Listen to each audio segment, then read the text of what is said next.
Good evening, ladies and gentlemen, and welcome to Veedersburg, Indiana on a beautiful late September evening. Tonight's Wabash River battle brought to you by Wintech, powered by Tipmont. The Fountain Central Mustangs hosting the South Vermillion Wildcats under clear September skies. JD Arlen, Chris Walker joining you live on IHSAA Sports Network. Chris, Fountain Central in the hunt for its first win over the Wildcats since 2018.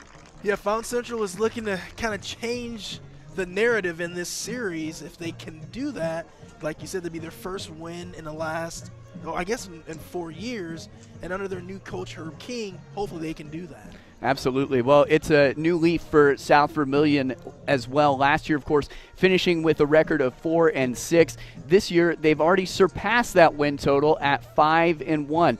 And of course, this South Vermillion team, pretty balanced attack, but you talk about Fountain Central, run the dang ball. That's been their mantra all year. Yeah, they're going to run it heavy, and they're probably going to focus on Owen Acton. He's kind of their all-around world guy, so we're going to have to, if you're South Vermillion, you're really going to have to put pressure on him and make sure you stop him if you want to get the ball back to your offense. And speaking of pressure, tied for first in the Wabash River Conference is South Vermillion.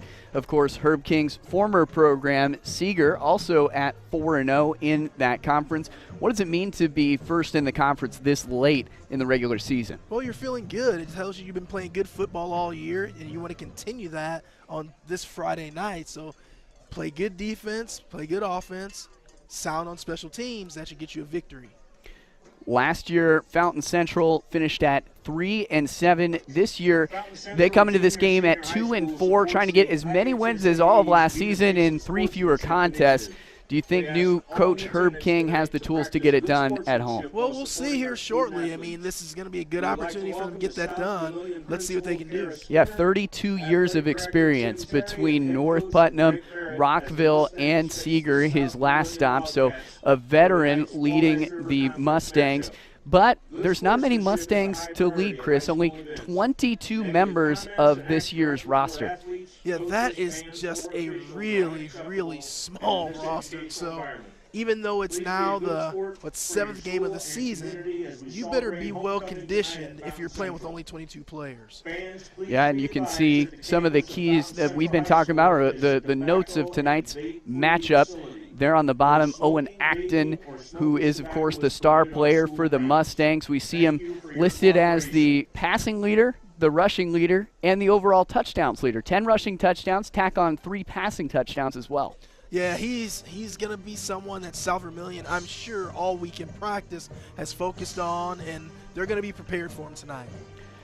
Of course, Chris, you talked about the importance of running the football and being aggressive on defense. The last time that we did this, it was Sheridan and Clinton Prairie. Sheridan ran all over him. So talking about how to contain the run, what is it that this South Vermillion team is going to have to do to contain guys like Acton? Well, my guess is, knowing that Fountain Central runs the ball as much as they do, South Vermillion is going to have at least 8 men in the box. So you're going to really come down and put pressure on them, make them throw the ball. So it'll be fun. It'll be a fun battle to watch here tonight. As you can see, the captains meeting at midfield for the coin toss. We're just about 5 minutes away from the action in Veedersburg on a beautiful September night, the last night in September. Chris, talk about a streak. South Vermillion won its last 4 games. Of course, the win over Riverton Park last week, 38-0. A win against Covington, 53-6. This team has really put an exclamation point on midseason form. So what you're saying is they don't have a lot of trouble scoring. So look for them to do it both through the air and on the ground. I can't wait to see this South Vermillion team. Yeah, look at the last 2 games on the other side of the ball. Of course, the home team in the blue jerseys, Fountain Central, won 49-6, and then turned that around with a heartbreaking loss by just 1 point, 28-27 at Seeger. So looking to shake off the cobwebs and get back to what they do best. Yeah, that had to be an emotional game to lose that game that closely to Seeger. But, hopefully in those kind of losses you can learn something and take it and grow from it. Let's see what they look like tonight. Ladies and gentlemen, would you please Neither team either unbeaten at home or on the road. We are going to step away in the booth for the national anthem. When we come back, this Wabash River Conference matchup kicks off. You're watching the ISC Sports Network presented by Wintech. Fall means football, and on the ISC, we've got you covered all season long.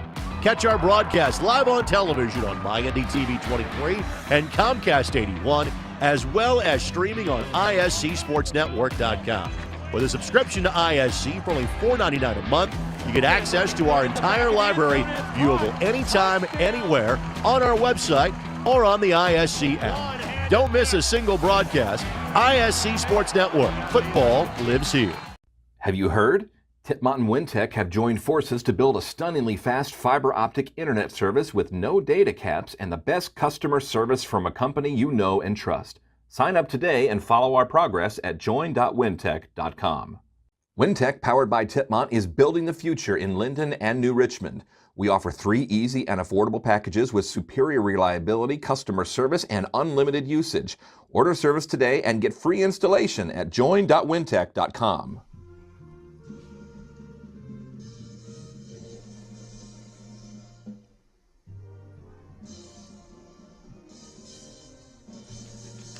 Play ball, as they say. National anthem wrapping up in Veedersburg. Fountain Central hosting South Vermillion in this Wabash River Conference duel. J.D. Arland, Chris Walker on the call. And Chris, we were talking before the game, but what are your 3 keys to victory tonight for both of these squads? Well, we're looking at the keys for the game. If you start with really South Vermillion, you're going to want to stop the run. We talked a little bit about Owen Acton with his 10 touchdowns.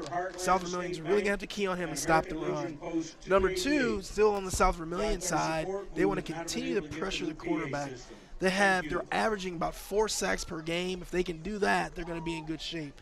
And then lastly, from a Fountain Central standpoint, when they win games, they do it because they score early and often. So they have to continue to score, and they have to score early. So this first quarter is really big for Fountain Central. Yeah, of course, we don't want to see a running clock tonight, but like you said, South Vermillion, when they win, they do it with dominance. And in their only loss of the season, they only scored twice. Every other game, they've scored at least 27 points. Wow. And so we set up for the kick. South Vermillion will boot it away. That's Dominic Hansen. And I believe that the Wildcats won the toss and chose to defend. So 12 fresh minutes on the clock, and we are almost underway. Let's get ready for a little Wabash River Conference football. It's a squib. And down right away, the 1st and 10. Excuse me, who came up with it there? Don't have a number 12 on my roster. Regardless, it'll be 1st and 10 for the home team. Like you said, Chris, a statement needs to be made. Fountain Central 36 where the Mustangs take over 1st and 10. So they'll spot it at that 36-yard line. Pretty good field position off of a relatively short kick. Take advantage of the great field position. Acton will start. Play blown dead before we get underway. We weren't exactly sure where Acton would line up. Of course, they're playing the Wildcats, but he's often in the Wildcat himself.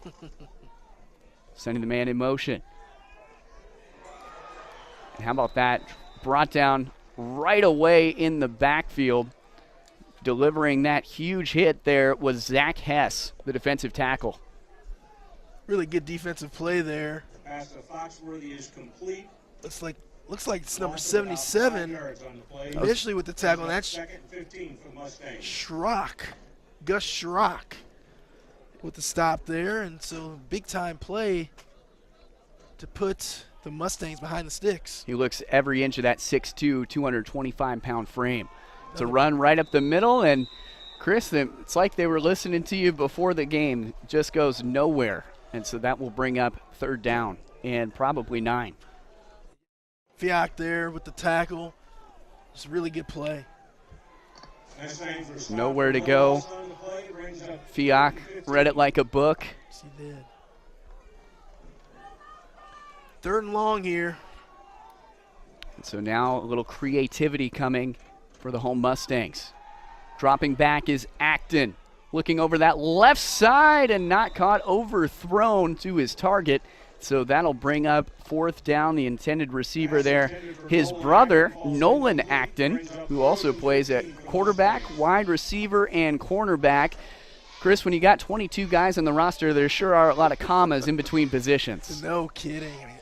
I'm not sure I've ever seen a roster, a high school roster that small. That's really, really small. A lot to prove, maybe a chip on their shoulder tonight. Back to receive the punt is Dalton Payton. It's high, might have popped a cloud on the way down there. It'll be out of bounds near that 50-yard line where the Wildcats will take over 1st and 10, and we'll see our first look at this South Vermillion offense. Greg Barrett in his 6th year with the program. Boasts a .58 winning percentage at 33 and 24. Of course, this is one of the better years for the Wildcats with only 1 loss. 5-1 start, 4-0 in conference. That's a pretty darn good start. Dom Garzolini under center. The shovel pass. We'll give him about 6 yards on that, so it'll bring 2nd down and 4. On the carry there was the kick return. Payton getting some work. Payton on the carry. Dalton Payton's got 65 carries on the year. He's averaging just over 105 yards a game, so he's going to be a workhorse here for South Vermillion. Garzolini not trying anything too risky on the first play from scrimmage. Now lining up with the triple option, he'll pass it. That left side met in the backfield, some good yards after contact. Parker Weir is the one who grabbed onto it. There to make the stop, Chance James. It's a really good open field tackle there by Chance James, because if he misses this tackle, Weir's going to be gone, because he's got a lot of running room over down the left sideline. So they will lose a yard. It'll be 3rd and 6. A 3rd down situation already for the Wildcats, and this Mustang defense proving stout.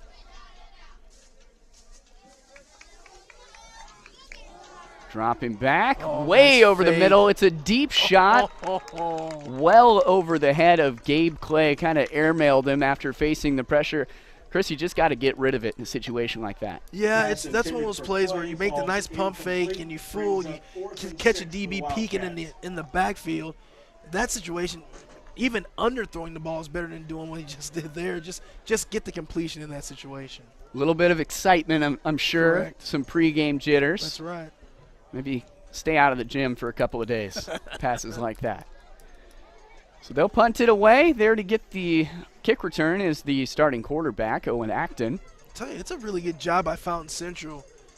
They had good field position to start, and then they didn't take advantage of it. They punt and have a pretty bad punt. They give up good field position, and then they hold strong to get the ball back. So, Timeout, Wildcats. And so they will get the timeout. And so we will stick with you through that. But, yeah, absolutely. That's the kind of response that you want from your defense, kind of bailing them out of a little pressure. And we talked about how important it is to score early. When you've got a team that scores on its first drive, it can really be a punch in the mouth, especially when you're the home team. yeah, if you're Fountain Central, I mean, again, like I said, you start the game with really good field position, and you're just not able to capitalize on it. And it just, that can really hurt your emotions going forward in the game. But they come right back out on the defensive side of the ball, and they really hold strong. They were stout in that situation, and it was awesome. So now they're going to get another chance on offense to try to march this ball down the field. Let's see if they can do it. Oh, absolutely. So Fountain Central will take over. Fountain Central, Class A, South Vermillion 2A. And the sectional pairings switching up just a couple of years back for the Mustangs. No more Central Catholic in that Class A, sectional number 42. I'm sure they like that. Door wide open, yeah.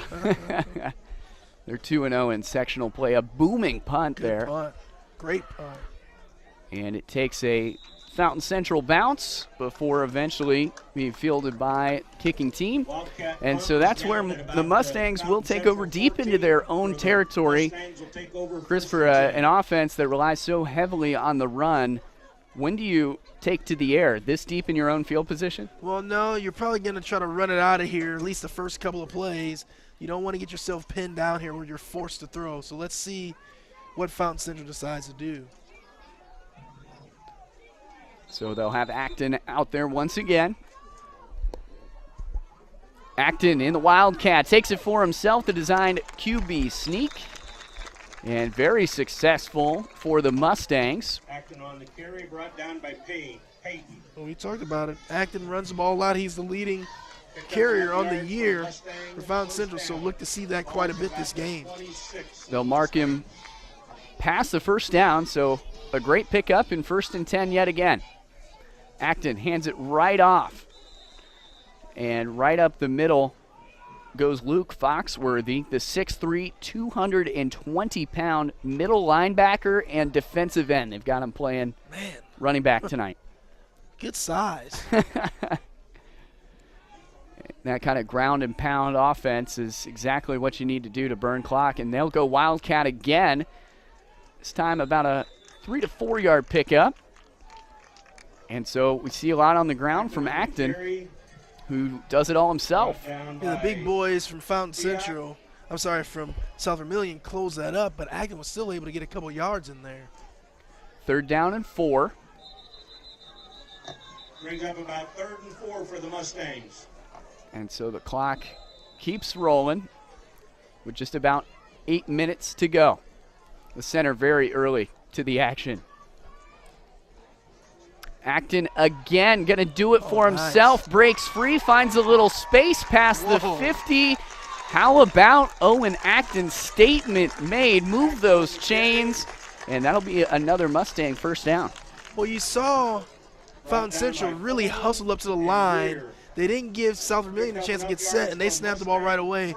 And Owen Acton had a full head of steam going right up the middle, and he just got touched, and he still carried another 7 yards after he was first touched. You know, those yak yards. Yeah, no kidding. So important. And they will hustle to the line yet again. A little trickery from the Mustangs. Almost made the Wildcats jump. So hurry up and wait. 7.5 to go. 1st and 10. Acton keeps it, fakes the shovel again, picks up about 9. So 2nd and 1. when you show up on first and second down, you get these manageable downs that you can do a design quarterback keeper through. Even if the defense holds stout, you expect Acton to at least be able to pick up some more on his feet. Well, JD, I want to give some credit to the Fountain Central offensive line because South Vermillion's big, and they are getting pushed off the line of scrimmage to give Owen Acton a chance to get that ball through the middle. And we'll see where they mark him. Acton, again, by my count, his 7th designed keeper on just the second drive. They're going to measure it. And they'll say it's 3rd and short. So look to the ground here again for Fountain Central. Maybe Luke Foxworthy, who's back in the pocket with Acton. 3rd and 1 for the Mustangs. Yeah, so they'll say 3rd and just shy. Acton, again. You know, the old saying, Chris, is fool me once, shame on you. Fool me twice. How about fool me 8 times? Or if it ain't broke, don't fix it, right? I mean, they are just really running the ball, just quarterback keepers right through the gut. And like I said, this Fountain Central offensive line is really doing their job right now. This is about how I play Lamar Jackson on Madden. So I'll tell you what, it's a welcome change to see this kind of a play when you got a guy as skilled as Acton, and he's going to hang on to it again as he picks up about 5 on the carry. And, you know, that takes a lot out of you when you're running almost every play. I'd say a good 80% of the plays on this drive that has lasted about 2 minutes now and still rolling. That's really going to take it out of you. Well, he's obviously well-conditioned because he's been doing this all year. You know, this is what they rely on. This is their offense, and he is their guy. So he's going to be up for the challenge. Yeah, Acton, the rushing leader, gets a little over 100 yards a game as he'll pick up 2 on the carry again. Acton on the carry. And that is about and Faulkner. That is about 4 times the national average for his position, according to Max Preps here.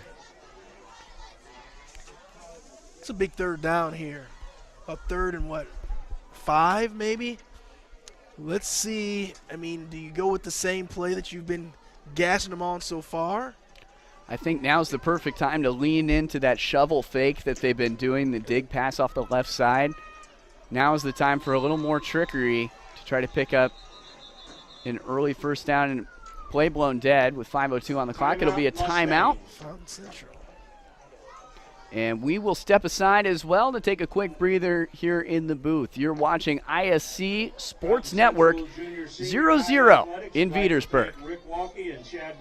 Hi there, I'm Jake Query. And I'm Derek Schultz. And we do Query and Schultz on ISC Sports Network. And Derek, unlike Ted Lasso, we have a 3rd season. That's right. Season number 3 right now, ISCSportsNetwork.com. You can see episodes on Comcast 81 as well, Mondays at 7:30. I'm talking about our show, Jake, this beloved show that people tune into every single week. Twitter, Twitch, YouTube, Facebook, so many ways to watch Query and Schultz every Monday, 7:30. Tune in and hang out with us. And you don't have to be a goldfish. You'll remember everything we say. 3rd and 4 with just over 6 minutes on the clock. Home team Fountain Central with the ball, matching up with conference rival South Vermillion. A surprisingly stout performance from this Mustang team who didn't have expectations on their side. I'm really impressed with the line play right now. The offensive line is just really pushing South Vermillion all over the field this drive. So even if you don't score here, you are setting the tone of what you want to do. Acton gives it away up the left side, not enough to pick up that first down. And brought down with a huge stop from Dylan Hill, usually a fullback for the Wildcats. Guessing they're going to be going for it. You probably don't have a field goal kicker at the 1A level, right? I mean, so, or I guess it'd be the 1A level for Fountain Central, so probably going to be going for it here. 4th and manageable. Acton alone in the pocket. Expect to see him run here. Ooh. He'll take to the air. Left side, it's caught inside of the red zone. Luke Foxworthy. What a snag for Foxworthy. Got open and found that real estate right over the middle of the field. Well, JD, we talked about it in the open. They don't throw the ball very much, but they throw it at the right time. And so very well designed play there. You get Foxworthy over the middle, big gain. Now you get a fresh set of downs. You can take it in for a touchdown here. The only thing better than flashy plays is consistent ones. That's right. Acton, keep it for himself. Didn't like his options there. He picks up about 3. Be 2nd and 7. Brought down right on the line of scrimmage. And so we'll see what they do around the goal line. I don't expect their strategy to change up too much, but using their size to their advantage is this Mustang offense. Most of these guys above 6 foot. Yeah, they actually look a little shorter than South Vermillion, but they're getting under them. You know, the low man wins. They get that lower center of gravity. You get that push, and it usually wins. Would have been a touchdown if the play wasn't blown dead. That was absolutely the right play call from Herb King. The problem is when that flag was called, it's going to most likely be against the offense, and they're going to have to get even further now. And it's a false start on the Mustangs. Backs them up 5 yards. So we will see what went from a pretty easy design quarterback keeper up that right side, something that they haven't done before, to now maybe a play that requires some more trickery. Yeah, you're probably going to have to throw the ball at least another down here in this possession to get it back down to where you can run the ball. If you go to either of these schools, take a look in your Snapchat memories. This game happened 1 year ago, and it was South Vermillion that drew first blood. Acton for himself, absolutely nowhere to go, just stuffed at the line of scrimmage. Don't even know who you can give credit there. It looks like the entire defensive line. Yeah, the defensive line is just kind of squeezing now right in the middle. Correct. 3rd and about 9. So they'll call it 3rd and goal with 9 to go. Tell you what, It's go time for the Mustangs here. I think it looked like big number 66, Zach Hess, clogged everything up in the middle there. Here's Acton looking to pass. He got drilled. Right side, got the ball off. Is it enough? Yes, it is. And that will be the first score of the game. Fountain Central draws first blood. Defying expectations is his brother, Nolan Acton. Brother to brother. Check it out over the middle. Got hit while he threw. And Nolan Acton squeaks into the end zone for a Fountain Central touchdown. So they will kick the extra point, not go for 2. It is blocked away and blown dead. 6-0 will be our score.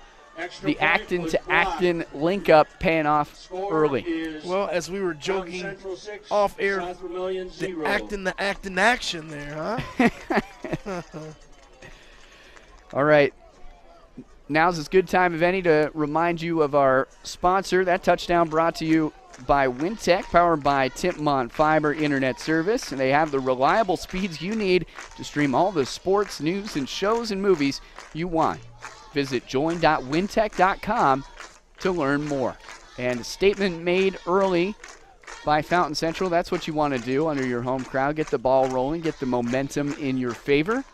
Well, we talked about it. Their first possession wasn't very good. They have a bad punt.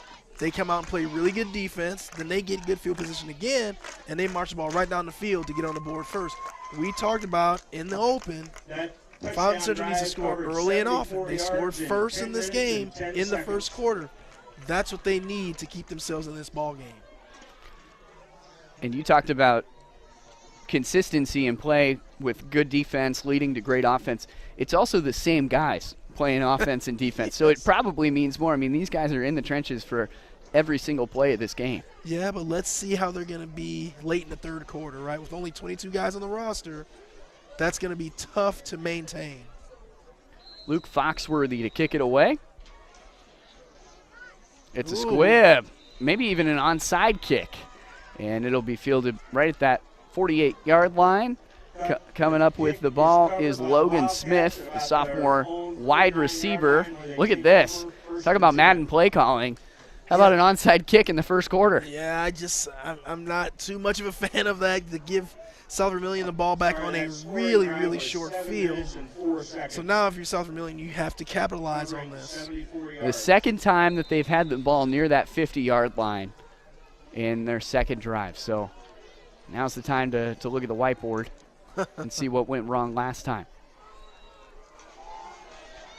Garzolini pitched it off to Peyton, who's up that right side. And he'll be pushed out of bounds for a pretty good gain. Call it 4-yard gain. They'll say 5-yard gain, so it'll be 2nd down and 5, like what I'm seeing from Peyton there. Yeah, nice first down gainer by Dalton Peyton.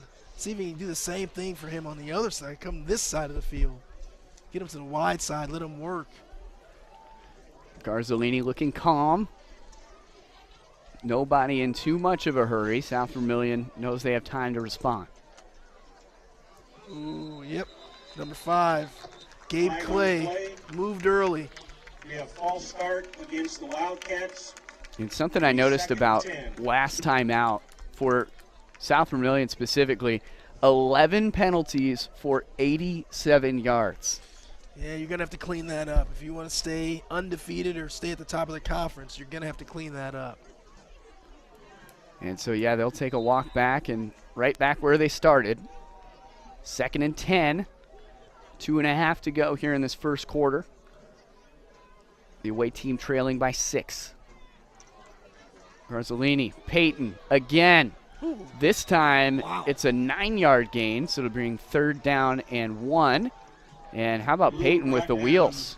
That was a hard nose, not only fast, but he ran someone right over, man. He is not shying away from contact. Good Lord. It's going to take a few to bring him down. 3rd and 1. I'd expect him to keep it on the ground again. But we'll see. It's 4-down football usually. Peyton finding a hole. Middle of the field and brought down by Acton. And how about that? It moved those chains, and Peyton finding a way through the Fountain Central defensive line. He's got a burst. He's quick, man. He is going to be dangerous. Yeah, it usually takes 2 or 3 guys to make contact before his knee hits the ground. Nothing like your quarterback making tackles, huh? Acting out there, doing it on defense as well. Acting action. 1st and 10 with 1.5 minutes to go. Garzolini, fake. Oh, no, it's not a fake. He takes the handoff up that right side. Oh, wow. Finding some free real estate to the 5-yard line and pay dirt. How about that for South Vermillion? Gabe Clay responds, and the score now all knotted up at 6. Gabe Clay fights his way into the end zone for the opening score for South Vermillion. It's a really good play there by Gabe Clay, coming back across the field, going to the short side of the field, and he just runs. He shows off his speed, gets himself a touchdown. He'll try the extra point. Dominic Hansen kicks straight it up. Wow, it's good. After some significant hang time, that's good. Tonight's game and that touchdown sponsored by WinTech Business Solutions. No matter the size of your business, WinTech provides the best internet speeds to meet the needs of your business. WinTech's dedicated business fiber guarantees symmetrical upload and download speeds and exceptional reliability. Call WinTech Business Solutions at 765-742-8428 or visit WinTech, spelled like it is on your screen.com. JD, that was a really, really nice answer there by the Wildcats, and it seemed kind of easy, right? So let's see how things transpire from here on out, because if I'm Fountain Central, that drive kind of worries me a little bit because they didn't put up much resistance on that drive. So, yeah, just about a minute to go, and right you are. Could they be gassed? I mean, after quarterback keeper after quarterback keeper, that could have been their downfall, and sure, it works, but, yeah, at what cost? It's interesting to me when you have a team, a roster that's that small in football. It's one thing to have a lot of skill position players playing both ways. But, man, you don't want your big nasties out there playing both ways. I mean, when your offensive linemen are also your defensive linemen, that makes it really tough on those bigger guys.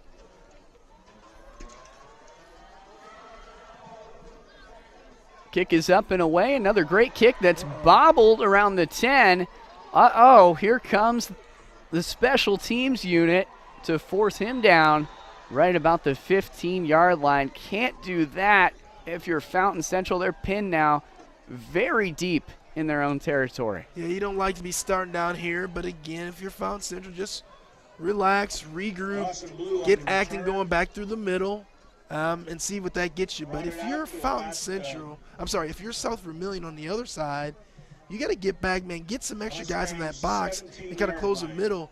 If they beat you on the pass, they beat you, right? I mean, but you got to stop the runs right up the middle. A minute to go. Mustang offense looking to respond, down 1 on their own home turf. Doesn't get more Indiana than that. Check out the field in the background there. That's cool. That's a cool shot. Acton back under center. He'll keep. And now they're going to start expecting the quarterback keeper there to bring down. Acton was Ryan Straw, the tight end middle linebacker, a senior who is also over 200 pounds, a lot of size on this defensive line. Yeah, and the key is you get this stop on first down. That makes, now if you're Fountain Central, if you're Fountain Central, you got to really think, do you run the ball again or do you try to throw it here? My guess is they're going to come back with another run of some sort here, and then you'll be faced with a third down decision. Time winding down here on second down. Acton will take to the air. Throws a deep ball. Nice. It's caught. First down and then some. You're like an oracle there. Luke Foxworthy, man, he's good. I mean, they throw the ball a lot better than you would think when you look at the stats. They don't do it that much, but I mean, you roll him out a little bit, you roll out Acton, and man, he's getting guys wide open. And Foxworthy is a huge target. And that's exactly the way you want to move the chains. As the first quarter comes to an end in Veedersburg, the score 7-6. South Vermillion in front. We will step away and take a quick break on ISC Sports Network. You're watching Wabash River Conference football on Friday night. The ISC Sports Network is your home for sports content across the Hoosier State. Find us live on TV and streaming or archived on our website and our app. The ISC is your one-stop shop for the content you want to see, including high school sports, college sports, and other great events throughout the year. Subscribe to our streaming service and get access to it all. ISC, local lives here. Have you heard? Titmont and Wintec have joined forces to build a stunningly fast fiber optic internet service with no data caps and the best customer service from a company you know and trust. Sign up today and follow our progress at join.wintec.com. Wintec, powered by Titmont, is building the future in Linden and New Richmond. We offer 3 easy and affordable packages with superior reliability, customer service, and unlimited usage. Order service today and get free installation at join.wintec.com. We're back on ISC Sports Network. South Vermillion traveling to Fountain Central, 7-6 Wildcats. The score now. Some score updates around the Wabash River Conference. Riverton Park ahead of Attica, 22-0. Only 7 minutes into that game. As there's a short gain as the side switch. Acton kept it. On the keeper, lost about a yard, and so they'll say second down and 11. As it looked pretty creative when we started. Hey, this guy's going to keep the ball a whole bunch. What a dual threat quarterback. But now it seems like that's their default play. You know what? But it's working, but because they're still able to get that pass to Foxworthy down the field. There he is again. He They'll was try open. it. They missed it. Oh, nearly picked. That would have been Dalton Payne there for South Vermillion, but I'll tell you, Acton missed it. He just overthrew Foxworthy because he was wide open. That would have been another big gain for them. Yeah, check this out. Just wide open. Yep. Just overthrew it. So now if you're South Vermillion, you really have to keep an eye on wherever Luke Foxworthy is, because this is the situation when you want to throw the ball to him. Oh. And Acton throwing through contact to Foxworthy. He's past the 50 and into Mustang territory. He'll step out of bounds. And it looked like a tough hit on Acton as he threw the ball. And he's got to be tired at this point. Actually, that was Dawson Blue there with this time with the reception. So that's he's another big target. So you got Foxworthy and you have Dawson Blue, another big target there. I mean, man, they have some options to throw the ball if they want to do it. It's just not something that we've seen from Fountain Central this season, is the pass attack. They only get about 65 yards a game. Screen. Oh, nice grab, Foxworthy. This time it's Foxworthy. Stays on his feet, picks up a couple. 2nd down and 8. And Acton moving around a little gingerly. Yeah, he's shaken up, that is for sure. He's fighting through it, but, man, he's struggling a little bit. And if not him, then who with only 22 on the roster? The only other guy who has QB in his name is his brother or cousin there, Nolan Acton, who plays 3 different positions on this team. Problem is you can't lose him on offense because you're going to lose him on defense as well. The shovel. Left side, big gain Dawson Blue for the 34 jersey. That is Dawson Blue, like you said. 6'2", 180 pounds, and 34 and 32. The offense really runs through those two guys. It really does. I mean, Acton definitely has some options, that is for sure. 10.5 to go as Fountain Central hurries to the line. It's 3rd down and 2. Acton will keep and picked up a yard. Does he have it? We'll see what the officials say. Defense seems to think no. Acton on the carry, brought down by Fiat. I don't know what other options they have. You know, they're into Wildcat territory. So at this point, you might say, let's go for it on 4th down, but only if Acton's going to be able to be mobile. It's good play there by Fiat in the interior line. He's really battling. Acton up the middle for himself. Gets the job done. Move the chains. Uh-oh. Defense is pointing the other way. It looked like he got plenty enough for the 1st down, right? Certainly looked like it from this camera angle.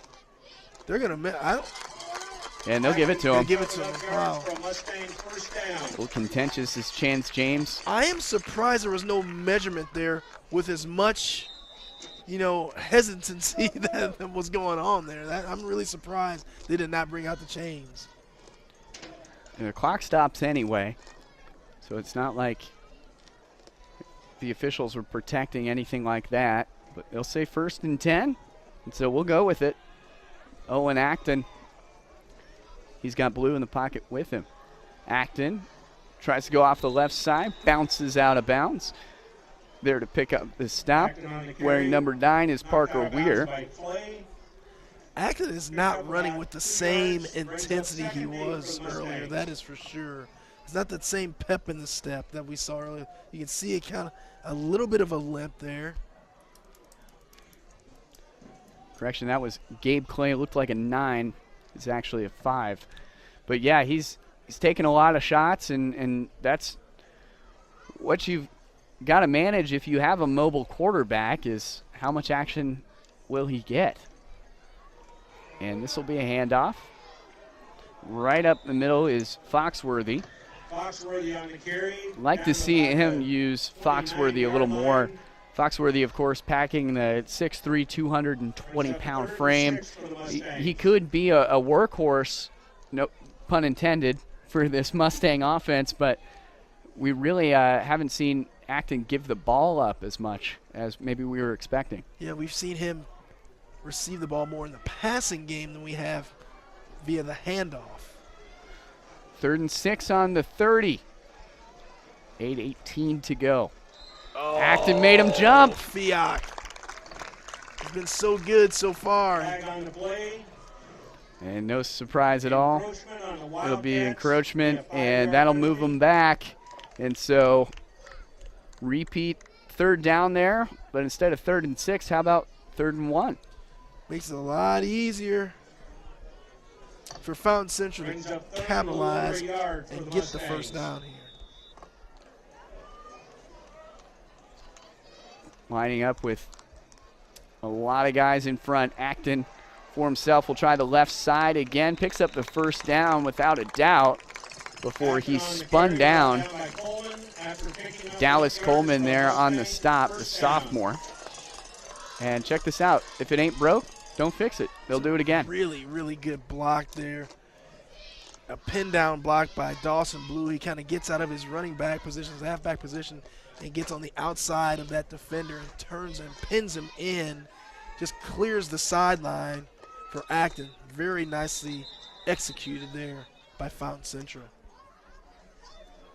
And a timeout on the field. Now, Chris, the last time this game played, of course, South Vermillion had a 28-7 lead. So the story very different tonight. What is it that these Mustangs have done well to prevent a high-powered Wildcat offense from scoring? Well, they're keeping the football right there. They're running the ball. They're running the clock down. They're not giving. They're really limiting South Vermillion's chances to score. And when you can do that, you should be able to be in any game. If you can get the ball, run the ball down the field, and don't let the other team get it, you'll be just fine. So if they can continue with this game plan, they'll be just fine in this game. A great clock management strategy. Yes, it is.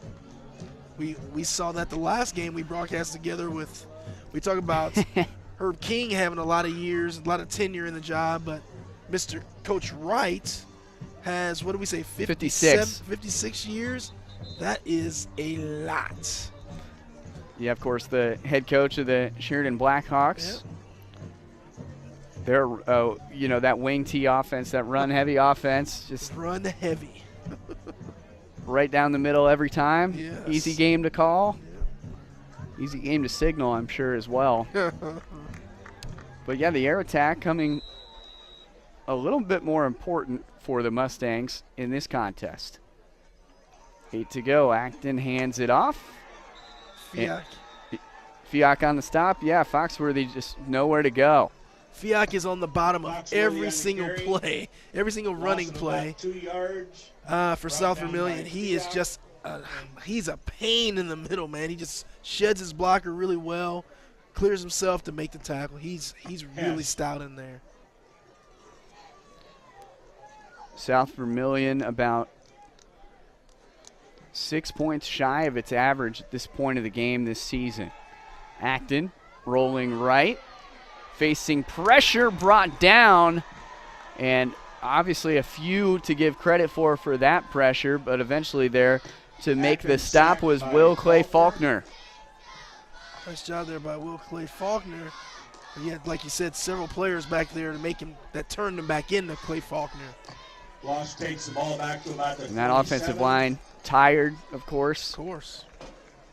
A little overutilized this drive. Well, if you're Fountain Central, you want to try to get half of it back right now. Acton on 3rd down. Hit again. Is it going to be picked off? No, but it was tipped up several times. And there to provide the pressure again was Will Clay Faulkner. And so that will bring up 4th down and too long, as you'd say on offense. JD, let's give some credit to South Vermillion's defensive line. Fountain Central tried to run a screen here, but they smelled it really quick. You see number 77 take the pitchman, not the pitchman, but the receiver away, and that made Acton have to do something different, and that's just a very good defensive play, heads-up play by South Vermillion. Yeah, just like you drew it up, no joke. And it looks like there will be a flag down. Oh, no. Oh, my goodness. No, unnecessary roughness on South Vermillion. And so that'll give a huge gain to this Mustang offense. So that's not an automatic first down. It's just you take the penalty yards, right? So it's 3rd. So, no. They will change the down marker as well. I was going to say, it's got to be. So a little confusion among the striped team at the moment. Because it was, I think, Check it out at the end. I'm just not sure where I don't know. it occurred. Are they saying the tackle on Foxworthy? Okay, maybe. Our team here seems to think that Will Clay Faulkner threw Acton into the ground after the play ended. Wow. Something that's very heavily officiated at all levels of football. And so a huge 15-yard gain. Okay, so they are changing the down box back to third down. So it's, Yes. So they get the penalty yardage, but not the first down. So it's still going to be about third and about 5 here. But in much better position to score within spitting distance. And it makes it a lot easier as an offensive coordinator to make a play call here. South Vermillion lining up deep, quite a few back, almost like they're expecting the pass. And this one blown dead. So that's more an whistles, more mental mistakes. Delay of game or something on the offense, right? If you blow the play dead. We can't see. Oh, my goodness. Encroachment on the defense. And this South Vermillion defense just falling apart. They just gave up 20 yards without the ball being snapped. You can't. That little 2-play down series there, that may dictate this football game. You may have to look back on this football game and say, that's where everything changed. I mean, you just can't do that. Yeah, because now the down as well. Yes. Wow. They say Cats Be first and goal from the 9 for the Mustangs. They say Cats have 9 lives. We'll see if South Vermillion can survive this. Left side, Foxworthy fighting his way. 5-yard line. Foxworthy on the carry down to about Foxworthy's the got 6-yard line. a mean Derrick Brings up Henry a stiff 2nd arm, and man. 6 for the Mustangs. He put his hand in someone's face and just knocked the guy completely off him. Get off of me, man. Jeez. But give credit to who the defender, I can't see a number. He stayed with the play and made the tackle. So now Fountain Central's just got to pull back and slow down a little. Yes, they do. It'll be 2nd down and goal. Left side, Touchdown. into the end zone. Touchdown, Fountain Central. And that will be Foxworthy, who fights his way into the end zone for 6 more. So Luke Foxworthy changing the tides of this game. It's 12-7. Check it out. You couldn't have drawn it up any better, but man, keeps the legs moving, stays low, and then uses his body weight to fall just at the right place. And they'll go for 2. Ooh, But Foxworthy got it as well. Maybe. Oh, excuse me. It was Acton wow. on a keeper. They're saying no. He's landing. Whoa, landing in the end zone. Of course, no replay in Indiana high school football. Acton is not happy about that call. Without the 2-point conversion, it would be 12-7. They say it's no good. And limping is Acton back to the sideline, who got a little shaken up on that play. Kind of wish he'd kick the field goal in that situation. Here's the 2-point See if we can see if the knee goes down earlier. So this is the touchdown. Okay. That scoring drive for the Mustangs. And then the 2-point conversion here. Watch the knee. Watch the knee. Knees down right there. But he's laying. The ball is in the end zone. Wow. Huh. Good game. Good game, though. So 5-point advantage for the Mustangs, who have been gritty Yes, they in have. this game. And, again, let's go back. We talked about South Vermillion giving up 20 yards and a first down without the ball being snapped due to penalties. You can't have that. I mean, that just really aided Fountain Central in that scoring drive there.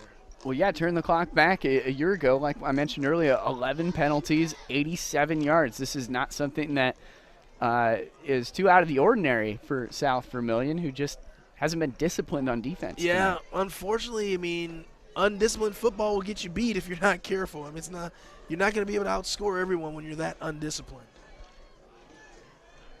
And so the Mustangs to kick the ball away.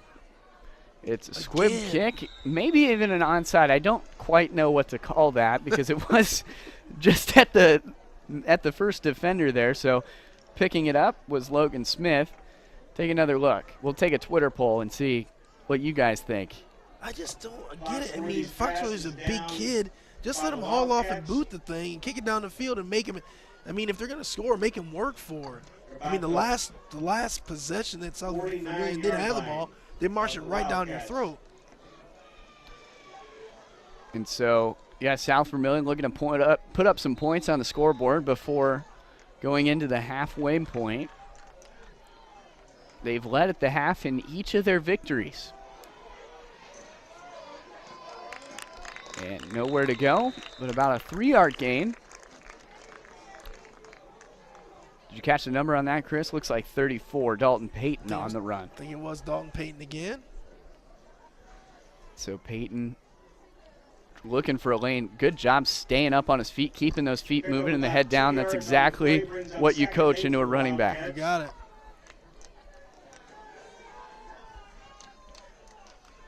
Shotgun snap. Left side. There he goes. Gabe Clay breaking free. Nothing but green grass in front of him. Gabe Clay, his second touchdown of the afternoon, maybe, because there's a flag down on the play. We'll see who it's against. That might wipe the touchdown away. I think so. They're walking backwards. Going to be a hold probably. And that's just heartbreaking. You can see in the background Garzolini telling his guys to just calm down. Officials meeting. Yeah, seems there's a on-field consensus that this one's going against the Wildcats. Yeah. Somebody cue the Jeopardy music here.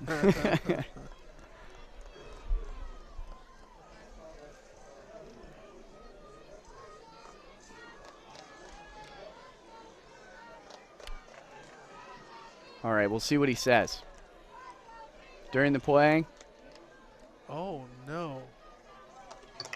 Flag is for a personal foul. Yep, you can hear the So before the touchdown then? Or? personal foul, which will move him back 15 yards. Where is it is the question. I don't know. Man, Gabe Clay broke free. Wow. They did pick up enough yards for a first down. But, of course, it's from the spot of the ball. And so, yeah, 1st and 10. So still a great run and some positive yardage from Gabe Clay. So 1st and 10, deep into Mustang territory. Garzolini. Snaps bobbled, recovered by the Mustangs. How about that? On the play, recovered by Andrew Woodrow of the Mustangs. Yeah, we don't have a number 4 on our roster, but some great field position for the Mustangs, some quick thinking. Man, I'll tell you what, he got in there quick and made a difference, capitalizing off of the mistake. Gabe Clay just couldn't get his hands out in time. Yeah, just some confusion there, and Clay couldn't corral that handoff. Oh, good tackle. Yeah, giving Foxworthy nothing to work with but a little mustard down on the field. There is a flag. Clock is rolling. Nice tackle by Gabe Clay there because Foxworthy was just getting ready to get started.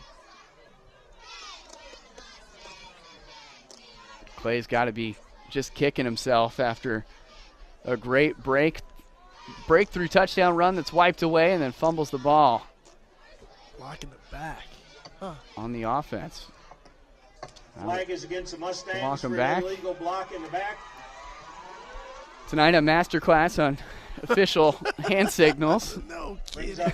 Have to get my rule book out. We're definitely here. getting a lot of opportunities to show we know the game. How about that?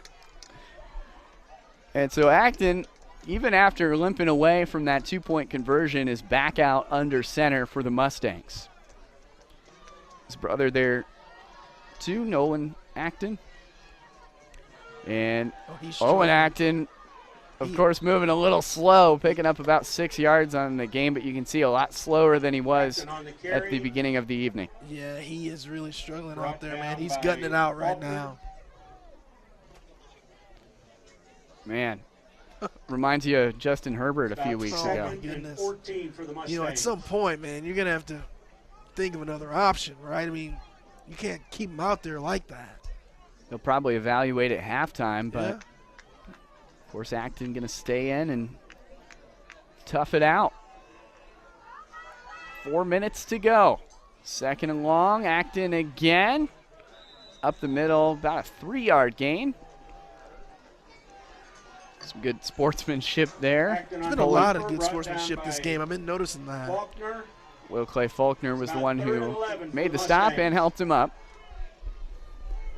Looking to the sideline for a little guidance from Coach King. It'll be 3rd down and 11. Time to air it out.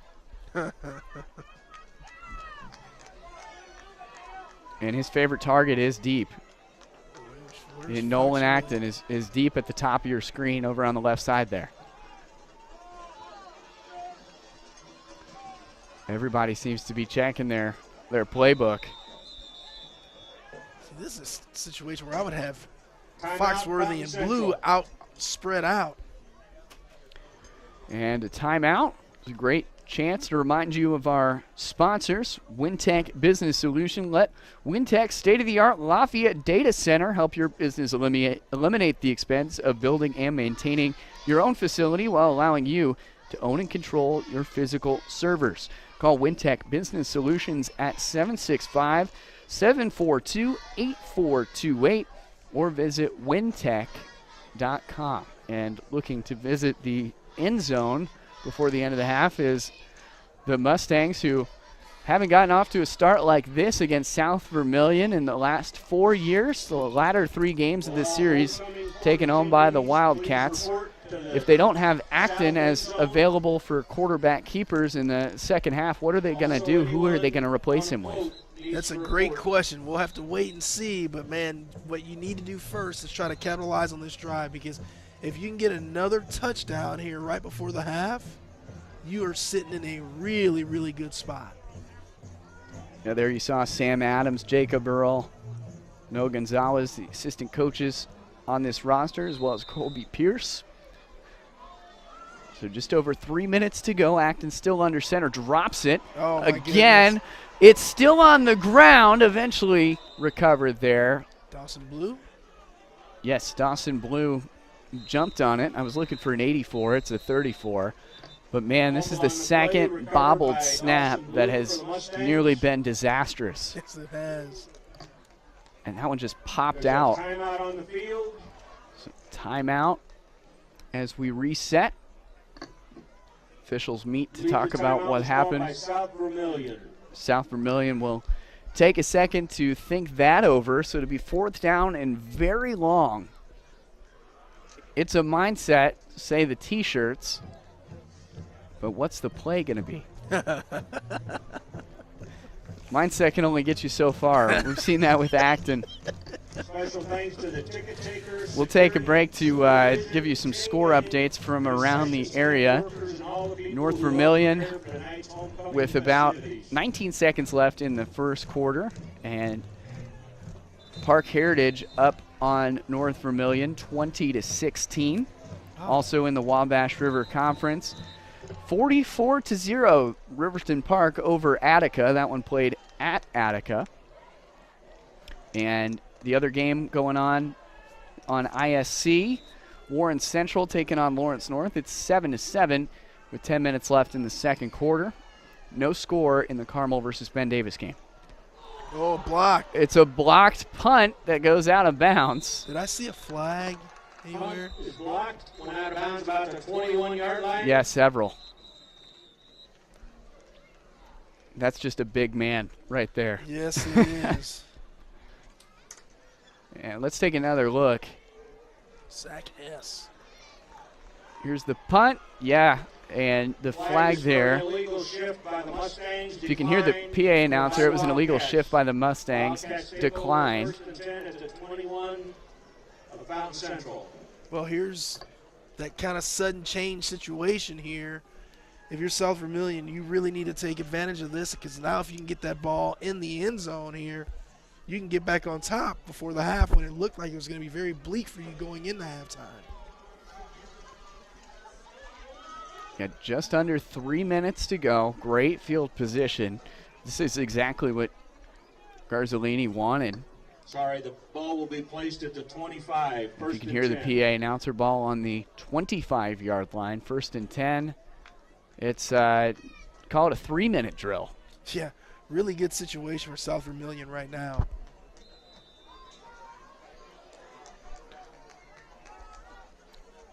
Garzolini gets the handoff to Peyton, who fights his way up the middle.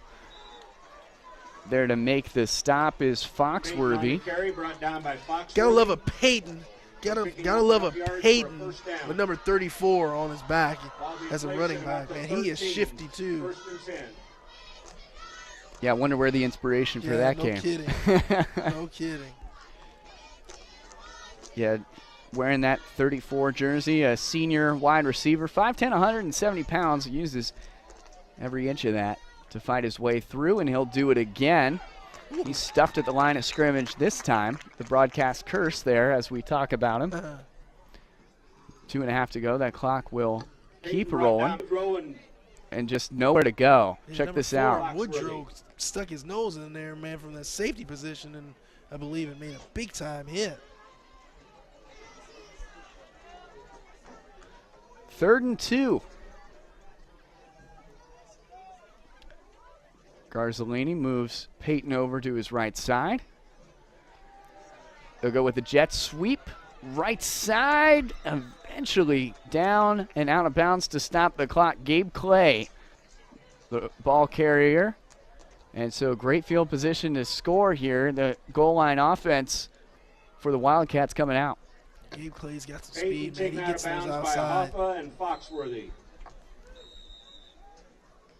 I wouldn't expect too much different here. Maybe a timeout of some sort here. Let's see. Stopping the clock. Garzolini running to the sideline to get the play.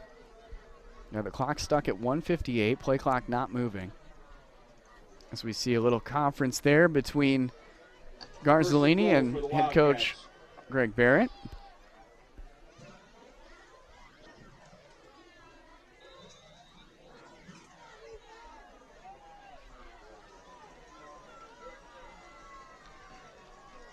All right, here we go. Garzolini pitches off to Peyton, who fights his way into the end zone for a South Vermillion touchdown. The scales tip once again in the Wildcats' favor, 13-12. Peyton gets it done, and he makes it look easy, just waltzes right in the end zone. Check that out, just nobody there to make the stop in time. The visiting fans love it. It's a big-time score, a big time. And that looks good. And it will be 14-12 the score.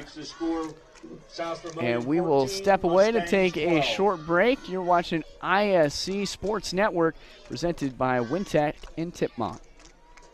Fall means football, and on the ISC, we've got you covered all season long. Catch our broadcast live on television on MyNDTV 23 and Comcast 81, as well as streaming on ISCSportsNetwork.com. With a subscription to ISC for only $4.99 a month, you get access to our entire library, viewable anytime, anywhere, on our website or on the ISC app. Don't miss a single broadcast. ISC Sports Network. Football lives here. We're back in Veedersburg. Tonight's game sponsored by Wintech Business Solutions. With escalating bandwidth, latency, and financial demands, let Wintech's customer dark fiber solutions manage costs while creating future-proof networks. Call Wintech Business Solutions at 765-742-8428. Visit wintech.com. Calling them up. Let them know that you enjoyed the game. Want to see some more coverage here on ISC Sports Network. A great game. Back and forth action, Chris, as South Vermillion's able to respond before halftime. JD, this is one of those really weird games, and folks, please don't get mad at me for saying this, but South Vermillion really does not deserve to be winning this football game right now. They've been very undisciplined. They haven't played very clean at all, but yet they're getting ready to look to be going into halftime. They may have the lead, and so give them credit for that. But, man, if they can clean some of that up, they will, they'll look a lot better in the second half. Certainly not playing like a team who's tied for first in the conference. No kidding.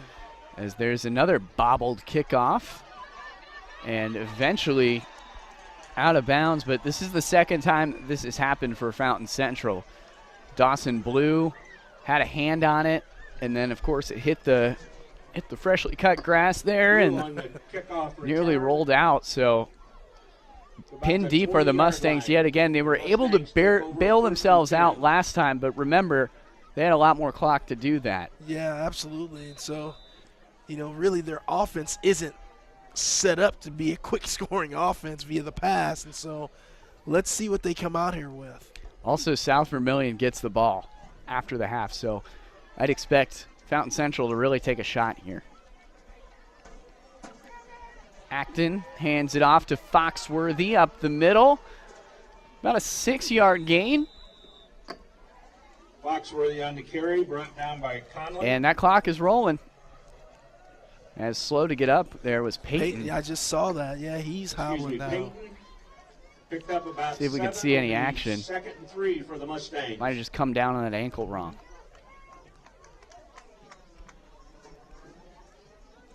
So no time to spare, just over a minute to go. And Fountain Central still has one timeout.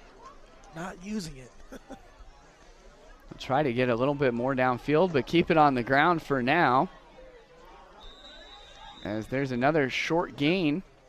I'd expect a timeout here. Blue on the carry, on the carry was Dawson Blue, the 6'2 junior. I almost get the feeling they're content with just taking it into halftime, down 2 points.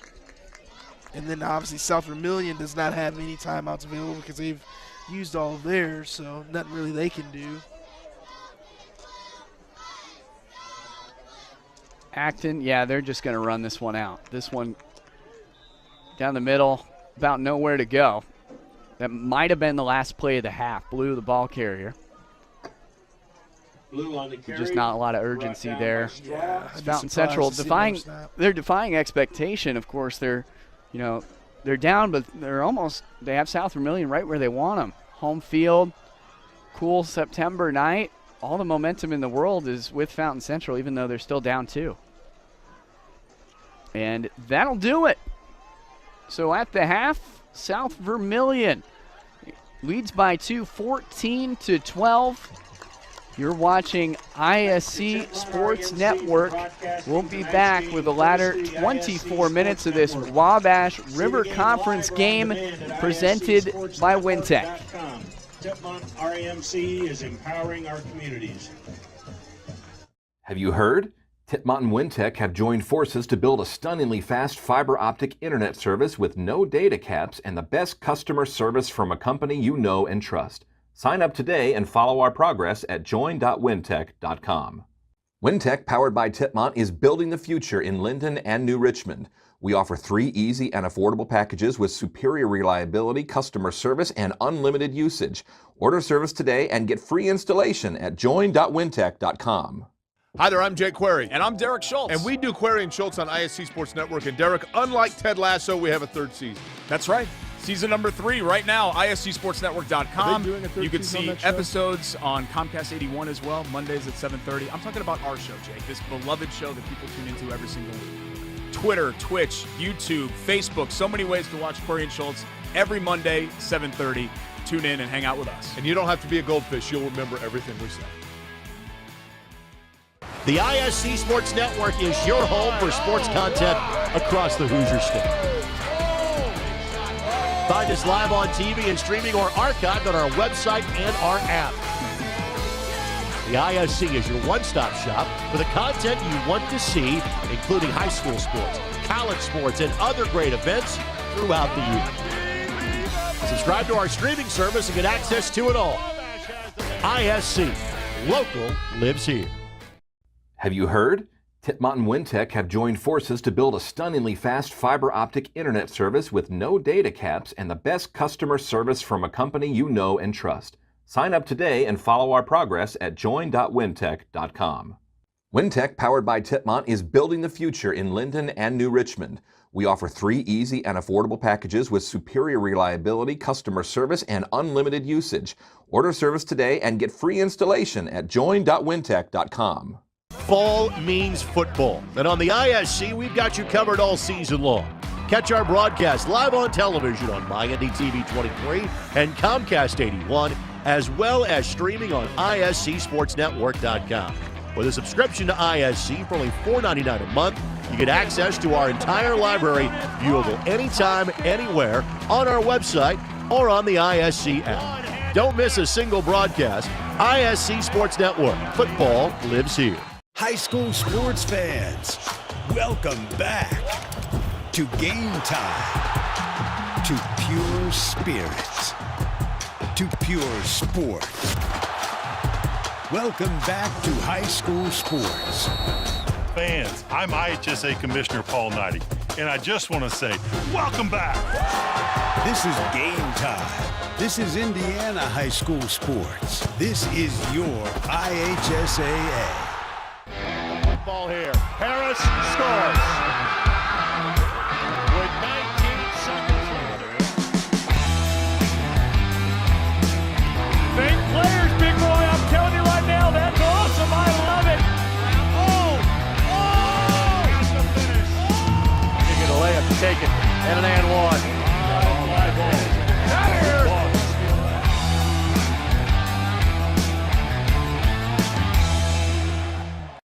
Welcome back to ISC Sports Network. It's homecoming in Veedersburg as the home team Mustangs trail by 2. Chris Walker, JD Arland here on the call. Chris, is there anything better than chill in the air, some homecoming floats and four-wheelers on the track? Man, I remember it like it was yesterday. It's that time of year in Indiana. That one looks like the freshman float there. Check it out, some dance moves and a score prediction too. Not bad, but hey, Chris, talking about this game, Fountain Central really came out and punched South Vermillion in the mouth. Even though they're down 2, nobody expected it to be this close, and some homecoming magic in Fountain County. Yeah, Fountain Central is right where they want to be. They're making some plays. They're holding the ball on offense. They're running the ball down the field. If it weren't for that bad block punt late in the first half, they could be up, a whole nother touchdown, right? So let's see how these teams get in the locker room and come out and regroup in the second half. Give you a score update for some other games around the conference and what we've got going on ISC Sports Network. It's 60-0 at Attica. Riverton Park crushing the Red Ramblers. That's, of course, going on across town is North Vermillion at Park Heritage. The score there still 20-16 deep into the second quarter. All right, we move over to the other games you can find on ISC Sports Network tonight. Carmel hosting Ben Davis. The Greyhounds lead 7-0, a low-scoring game. Only 55 seconds left in the second quarter over there. And then Lawrence North just scored in the second quarter against Warren Central. So the score there, Warren Central 7, Lawrence North 14. Check it out there with the Scarecrows and the Corn Maze. Chris, do you remember if you ever did a homecoming float? I can tell you, I know I did not. No, sir. But not least, the class of 2023. Yeah, we did not. We didn't have homecoming floats at Carmel High School either. But I wish we did. I love that retro Jeep too. That is pretty cool. Rock and roll, the theme of the class of 2023. Tell you what, I'd like to be on the receiving end of some of that candy that's been being thrown into the stands. Got the fog machine and everything. That's the way to do it. There you go. In Veedersburg. Chris, just before we take another break, if you had to give one key for each squad after halftime, what is it that you're saying in the locker room right now? From Fountain Central, keep doing what we're doing. Get the ball, run the ball down their throat, play discipline. If I'm South Vermillion, clean up the penalties. If they can clean up the penalties, they could probably be up by even more.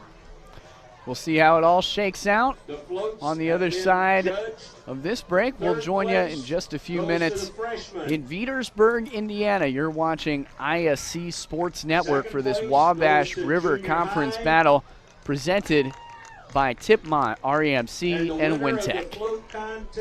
Hi there, I'm Jake Query. And I'm Derek Schultz. And we do Query and Schultz on ISC Sports Network. And Derek, unlike Ted Lasso, we have a third season. That's right.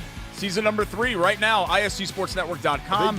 You can see episodes on Comcast 81 as well, Mondays at 7:30. I'm talking about our show, Jake, this beloved show that people tune into every single week. Twitter, Twitch, YouTube, Facebook, so many ways to watch Query and Schultz every Monday, 7:30.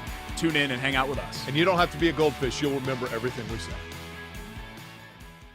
The ISC Sports Network is your home for sports content across the Hoosier State. Find us live on TV and streaming or archived on our website and our app. The ISC is your one-stop shop for the content you want to see, including high school sports, college sports, and other great events throughout the year. Subscribe to our streaming service and get access to it all. ISC, local lives here. Have you heard? Tipmont and Wintech have joined forces to build a stunningly fast fiber optic internet service with no data caps and the best customer service from a company you know and trust. Sign up today and follow our progress at join.wintech.com. Wintech, powered by Tipmont, is building the future in Linden and New Richmond. We offer 3 easy and affordable packages with superior reliability, customer service, and unlimited usage. Order service today and get free installation at join.wintech.com. Of senior class attendance. How about the Jeep Wrangler there bringing in the homecoming court? And that is one of the most iconic Indiana things. You could see the homecoming court going by in Veedersburg, Indiana. Fountain Central hosting South Vermillion right there in the Mustang. Mary Rice and Connor Robertson, the juniors, who are representing this homecoming court. I just caught the name from the PA just a second ago. And check that out, the accessible minivan, too. That is awesome stuff right there. Now that right there is so Indiana, buddy. Couple of Corvettes. And check that out. I can't get a number.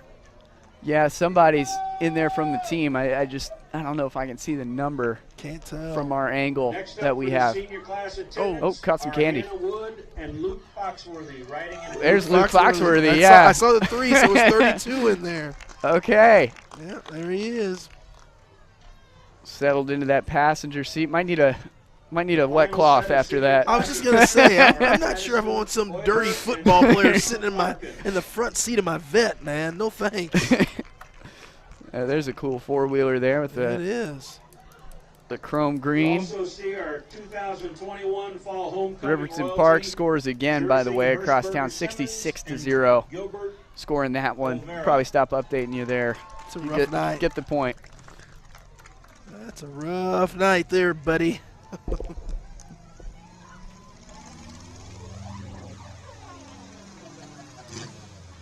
Our freshman attendants are Jacqueline Weber and Jesse Frazee. All right. Jacqueline so, is the daughter of Angela Weber. Real quick, while we've got some time, a big thank you to our crew for tonight. Of course, Chris Walker sitting next to me, color commentating. Greg Mash is directing. Sam Waugh is our graphics operator. Elijah Mash on one of our camera operators. And then Becca Kelly, who's bringing you that awesome shot of the Jeep there with the corn in the back. This just sounds like a John Mellencamp song. It's the Chili Dogs. Ladies and gentlemen, oh my lordy. Jacqueline Weber and Mr. Jesse Frazee. Homecoming court action. Our attendants are Alidia Milady and Jose Duarte Grajales. Alidia is the daughter of Paul We'll let you and listen. Milady. She participates in cross country and swimming. She is also on the tennis team. Lydia is thinking about a future career as a physical therapist. Tonight, Lydia is escorted by Jose Duarte Grajales. Jose is the son of Raquel Grajales Sanchez. He is a member of the Spanish club and tennis team. Jose would like to go to college after high school to study and make some friends. Ladies and gentlemen, Miss Lydia Milady and Mr. Jose Duarte Grajales. Our junior attendants are Mary Rice and Connor Robinson. Mary is the daughter of Jay and Anita Rice. Mary is on the Fountain Central swim team. After high school, she would like to attend Purdue University to study veterinary medicine. This evening, Mary is escorted by Connor Robinson. Connor is the son of Debbie Robinson and Chris Robinson. Connor participates in Student Council and National Honor Society. He's also a member of the Spanish Club, and he is the school's student custodian. Connor plans to attend college in the future. Ladies and gentlemen, Miss Mary Rice and Mr. Connor Robinson. And now for our 2022 Fall Homecoming King and Queen candidates. Our first candidates are Marilee Muñez and Chase Witzman. Marilee is the daughter of Ricardo Muñez and Leticia Dominguez. Marilee is the Vice President of the Student Council, a member of National Honor Society, and a member of the Spanish Club. Marilee participates in swimming and tennis. After graduation, Marilee plans to attend Indiana University to pursue a degree in medicine. Tonight, Marilee is escorted by Chase Witzman. Chase is the son of BJ and Krista Witzman. Chase is the senior class president, as well as president of National Honor Society and Spanish Club. He's also a member of the FCA. Chase is currently the valedictorian of his class. He has been a member of the varsity swim team throughout his high school career and received many All-Bi-County and All-WRC honors. Chase is the assistant coach at the Covington Swim Club and enjoys spending his free time with his brothers and cat, Splat. After graduation in May, Chase plans to attend Indiana State University to major in political science and minor in public administration. He would like to pursue a master's and doctoral degree in public administration with hopes of working in government or to become a college professor. Ladies and gentlemen, Miss Marilee Muñez and Mr. Chase Witzman.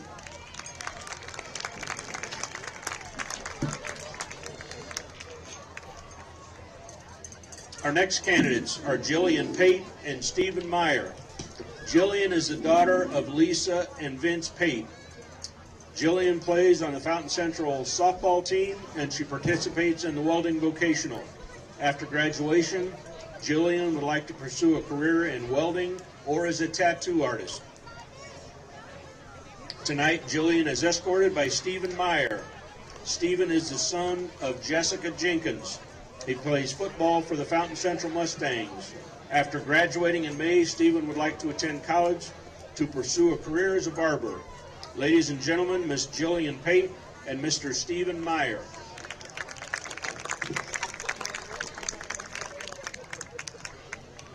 Our next candidates are Aaron Sillery and Ethan Milady. Aaron is the daughter of Bruce and Jill Sillery. Aaron is a member of FFA, National Honor Society, Spanish Club, and Student Council. She is enrolled in her second year of Veterinary Science Vocational Program.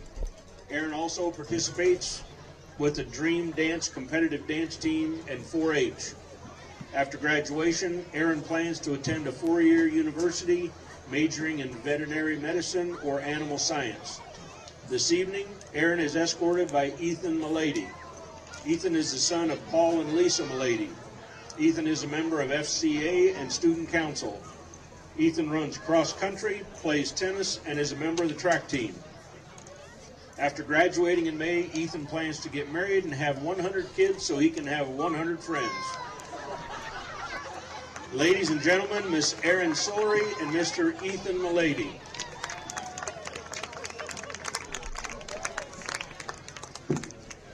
Our next candidates are Hannah Wood and Luke Foxworthy.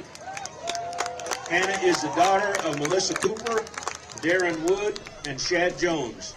Hannah is a member of the Mustang Maniacs. She's also participating in early childhood education vocational program. After graduation, Hannah plans to pursue a career in early childhood education. This evening, Hannah is escorted by Luke Foxworthy. Luke is the son of Josh and Rachel Foxworthy. Luke plays on the football, basketball, and baseball teams. He's a member of the National Honor Society, Spanish Club, and Student Council. Luke also participates in 4-H and Ducks Unlimited. After graduating in May, Luke plans to attend Purdue University or South Dakota State University to major in professional flight. Ladies and gentlemen, Ms. Hannah Wood and Mr. Luke Foxworthy. And last, but definitely not least, Madison Euler and Mason Larkin. Madison is the daughter of Jeremy Euler. Her extracurricular activity is art club. After graduating in May, Madison would like to pursue a career as a tattoo artist. This evening, Madison is escorted by Mason Larkin. Mason is the son of Terry Larkin. He's a member of the golf team, and he also plays basketball. After graduation, Mason plans to play college basketball and major in communications with a minor in business or economics. Ladies and gentlemen, Miss Madison Euler and Mr. Mason Larkin. We would now like to welcome back our 2021 Fall Homecoming royalty. Our 2021 Fall Homecoming Queen is Miss Jersey Hirschberger Simmons. Jersey is the daughter of Courtney Van Hook, Will Van Hook, and Jacob Simmons. She is currently studying animal science at Purdue University, where she is also involved with crew. Our 2021 Fall Homecoming King is Mr. Gilbert Olvera. Gilbert is the son of Hope Gratis and Orlando Olvera. He is currently in college studying nursing. Gilbert is cutting and styling hair to pay his way through school. In his free time, he enjoys spending time with friends and family. Ladies and gentlemen, please welcome back Miss Jersey Hirschberger Simmons and Mr. Gilbert Olvera. And now the moment we've all been waiting for.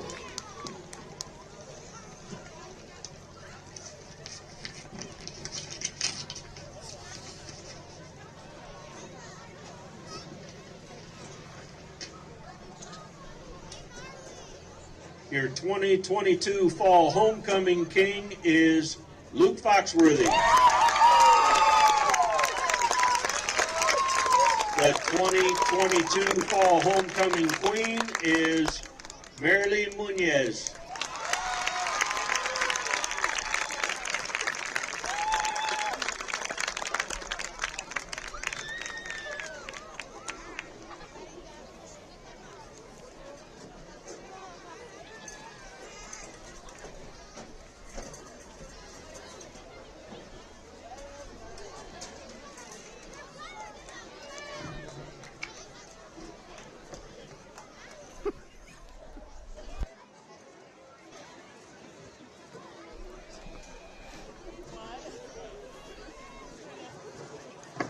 Let's give a hand to your homecoming king and queen for 2022 Fall Homecoming.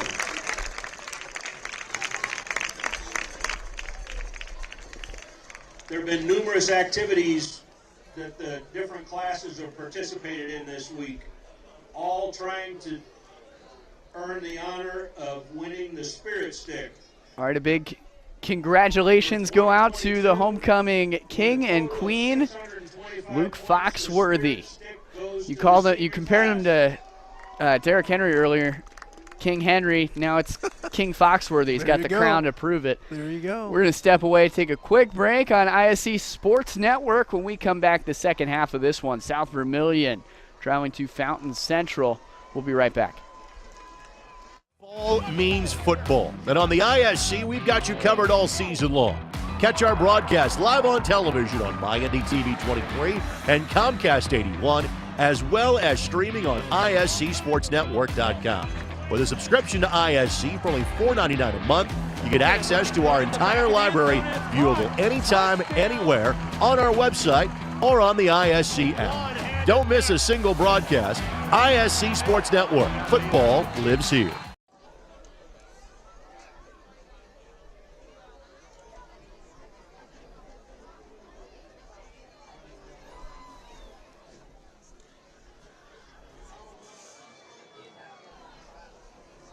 Have you heard?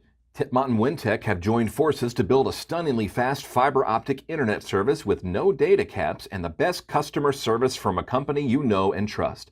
Sign up today and follow our progress at join.wintech.com. Wintech, powered by Titmont, is building the future in Linden and New Richmond. We offer 3 easy and affordable packages with superior reliability, customer service, and unlimited usage. Order service today and get free installation at join.wintech.com. Hi there, I'm Jake Query. And I'm Derek Schultz. And we do Query and Schultz on ISC Sports Network. And Derek, unlike Ted Lasso, we have a 3rd season. That's right. Season number 3 right now, ISCSportsNetwork.com. You can see episodes on Comcast 81 as well, Mondays at 7:30. I'm talking about our show, Jake, this beloved show that people tune into every single week. Twitter, Twitch, YouTube, Facebook, so many ways to watch Query and Schultz every Monday, 7:30. Tune in and hang out with us. And you don't have to be a goldfish. You'll remember everything we say. Back on ISC Sports Network, J.D. Arlen, Chris Walker on the call for this Wabash River Conference duel. South Vermillion taking on Fountain Central in Veedersburg. The Wildcats lead by 2, and defying expectations was Fountain Central, who didn't have a lot going for them coming into this game. A 2-4 record, not too much through the air, but of course they surprised the Wildcats in strange fashion. They were able to shorten up the game, right? They got the ball, ran the clock down, scored a couple touchdowns, couldn't get the extra points, but they got themselves 12 points on the board, and South Vermillion was able to get two touchdowns as well. So we'll take a look at some of the highlights and let the folks know what was going on. Yeah, if you're just joining us, check this out. This is how Fountain Central was able to be so successful. It's quarterback runs like that one. Mr. Owen Acton. Seen a lot of him. A workhorse for this offense. And you can see here faking that pitch, and that's what's allowed him to be so mobile. And, of course, not afraid to air it out as well. Hits the man with the same last name. That is Nolan. Oh, excuse me. In the next play, that's going to come on. That was Homecoming King Luke Foxworthy. This is Nolan Acton, who got inside for the score. So, yeah, the Foxworthy also a big part of that Fountain Central offense. And switch sides. This is the other side of the ball. Gabe Clay. Man, Gabe Clay has some wheels, and he showed that for the opening score for South Vermillion. But the story of the night has been penalty yardage. This late hit, or that's what they called it, on the quarterback, pushed South Vermillion back about 15 yards and then another 5 yards, and leave it to the Homecoming King to fight his way down to the 5-yard line.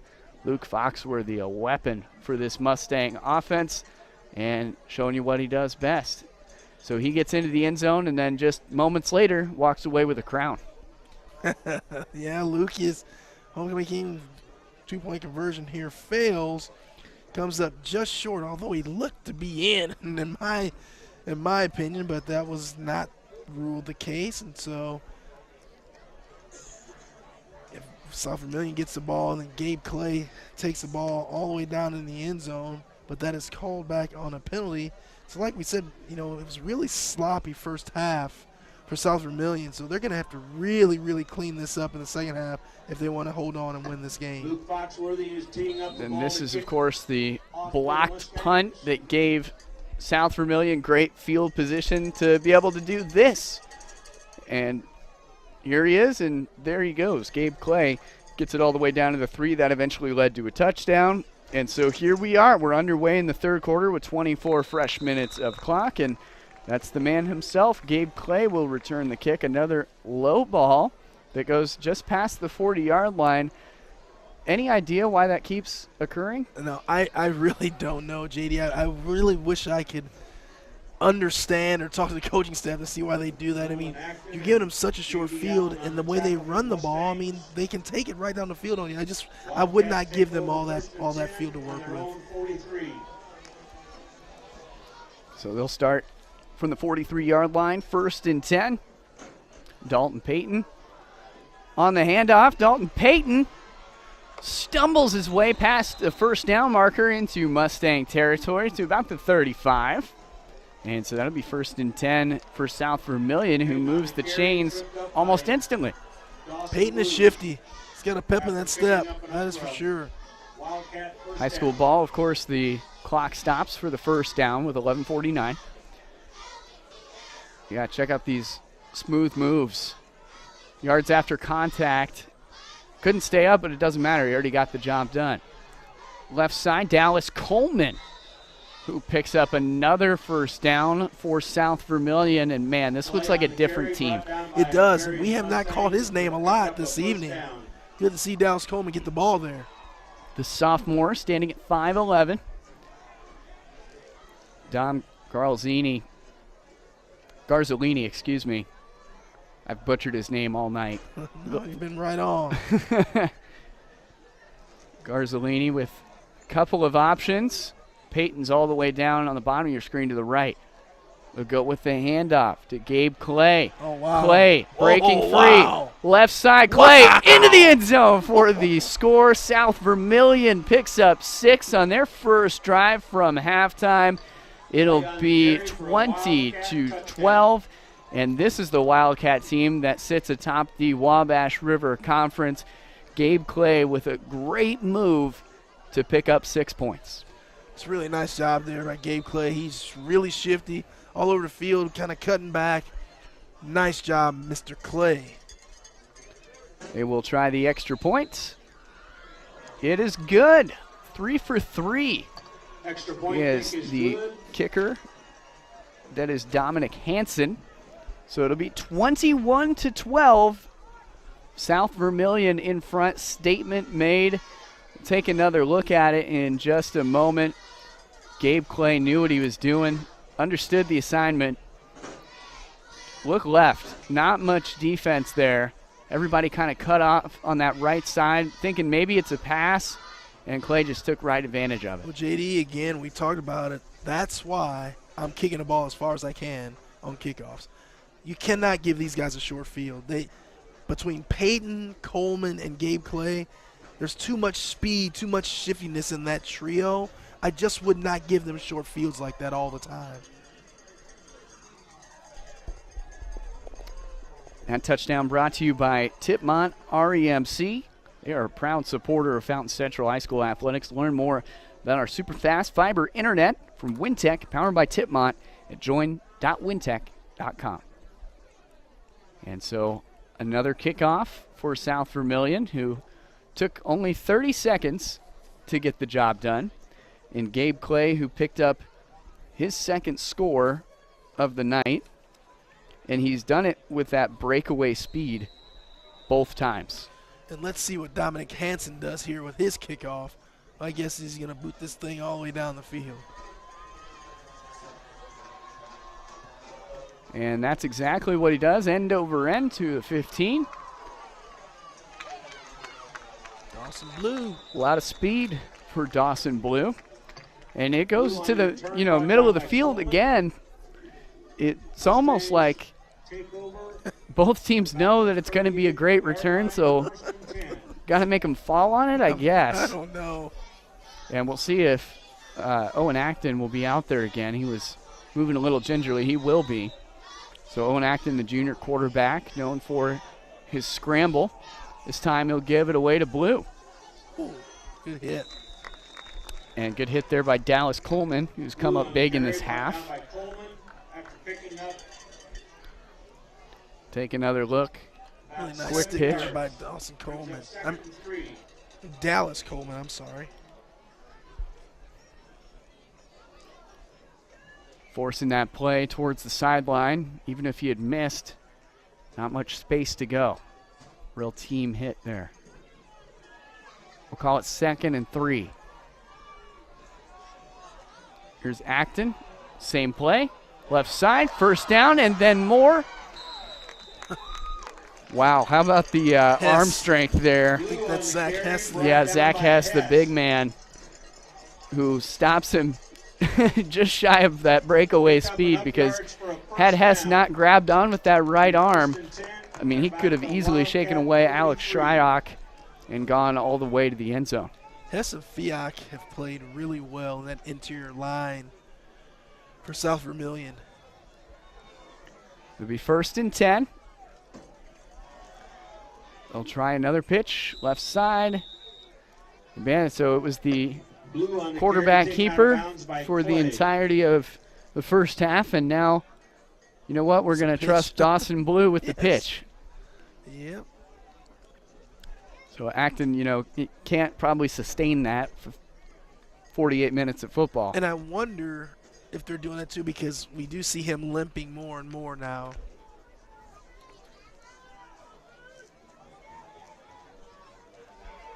Foxworthy, nice play.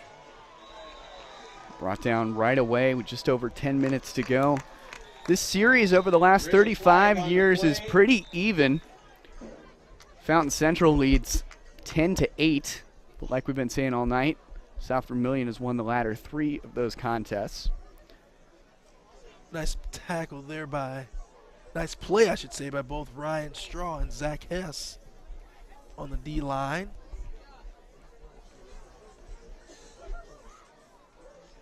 I didn't see a flag, but there must be something going on. See what the official says here. He's going to say it's on South Vermillion. It's a dead ball foul. Ooh, personal foul against the Wildcats. So that'll move him 15 yards if that's the case. Way downfield to keep the Fountain Central drive alive, and more sloppy football, not limiting penalty yards, and South Vermillion just moves it way back. Didn't see a hit there. I wonder, was that something that was said verbally? As Blue goes up the left side for about a 2-yard gain. Second and 8. Blue on the carry. Yeah, I didn't see much. Dead ball foul, so it had to be something after the play. Yeah, that last play, that's a heck of a play by Dallas Coleman coming in and turning the running back inside so he can get some help from his teammates. Really good contain there by Coleman.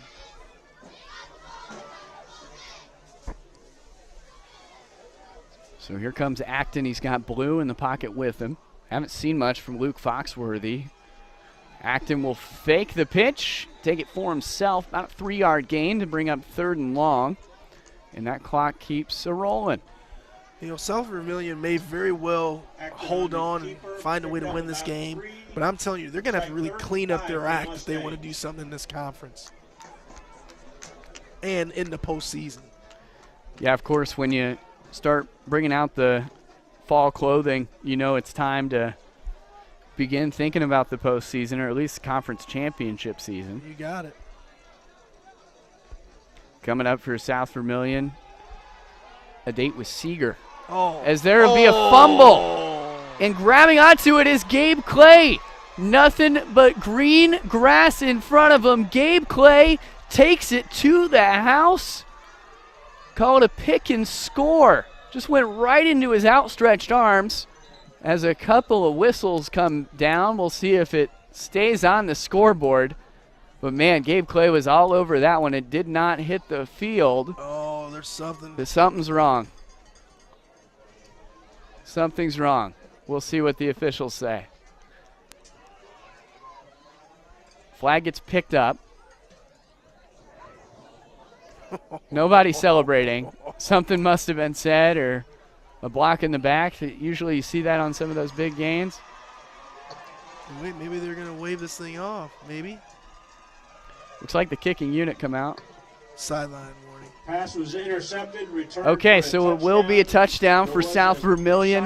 Here's another look at it. Acton loses control. Watch his right arm. Big hit came in from Peyton there.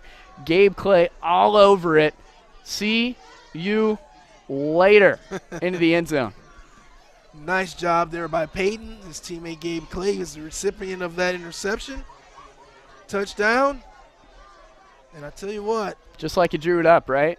Yeah. Man, how about the hands on Gabe Clay? That kick is no good. 27-12. The score as a flag comes down. Gabe Clay is making an early case for player of the game with his 3rd touchdown. Yeah, Gabe Clay. So that was a defensive touchdown. Yep. And just looking at his stats throughout the season, he has now doubled his touchdown total. Gabe Clay there in the 5 jersey. Maybe they're bringing him on for a free throw. I'm not entirely sure what's going on here. I think they're going to have a penalty, and they're going to go for 2 here. It was a blocked kick, but if they get it back, yeah, they have the opportunity to run, go for 2. A lot of conversation by the officials this evening. Oh, my Personal goodness. foul again. Tripping? Roughing the kicker. Sorry, that's right. Yeah. Yes. So late hit. Flag is personal foul for roughing the kicker. Interesting. So even though the clock was blocked, So the story of tonight has been just second chances, and should be half not distance necessarily earned second chances, but given second chances from the officiating crew. So, hey, you get another shot. You miss the kick. Why not go for 2? Well, that is exactly what they're going to do, sir. Little confusion right now on the play to be called. Peyton in the pocket. I give it to Peyton around the left side. There's no way they can beat him to the zone. Garzolini, Peyton. Yeah, that's 2 points. How about it? 2-point conversion. South Vermillion very much in this thing.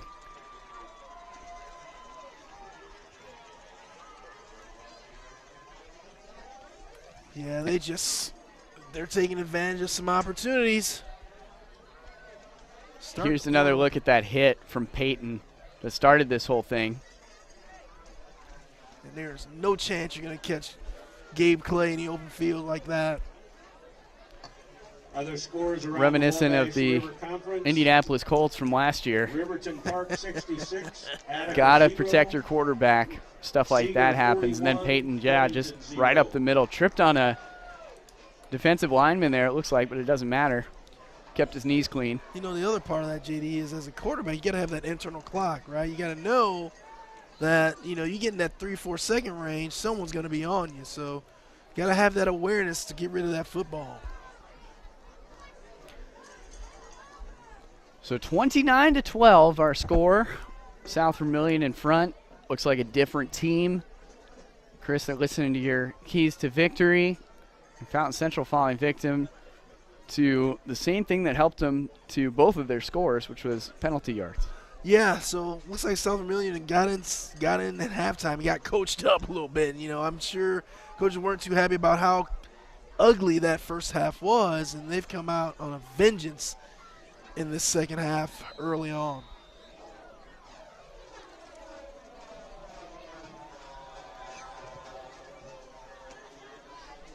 Oh. And so this one a little bit more of a strike. Yeah, that's the one you got to make sure you don't catch it as you're sliding down, because as soon as you touch that ball or catch that ball, you're going to be down at the spot. And so now the Mustang offense with a chance to reply. Go back to basics and stick with the quarterback keepers. I think not. They're going to need a plan C at the moment. Run didn't seem to work. QB sneak didn't seem to work. So, hey, let's maybe pass the football here. But they will keep it on the ground. Blue right up the middle. Football player. Not much work from Foxworthy like we would have expected to see. No, I'm surprised at that as well. Good call. 3rd and 1 for the Mustangs. Or 2nd and 1 for the Mustangs.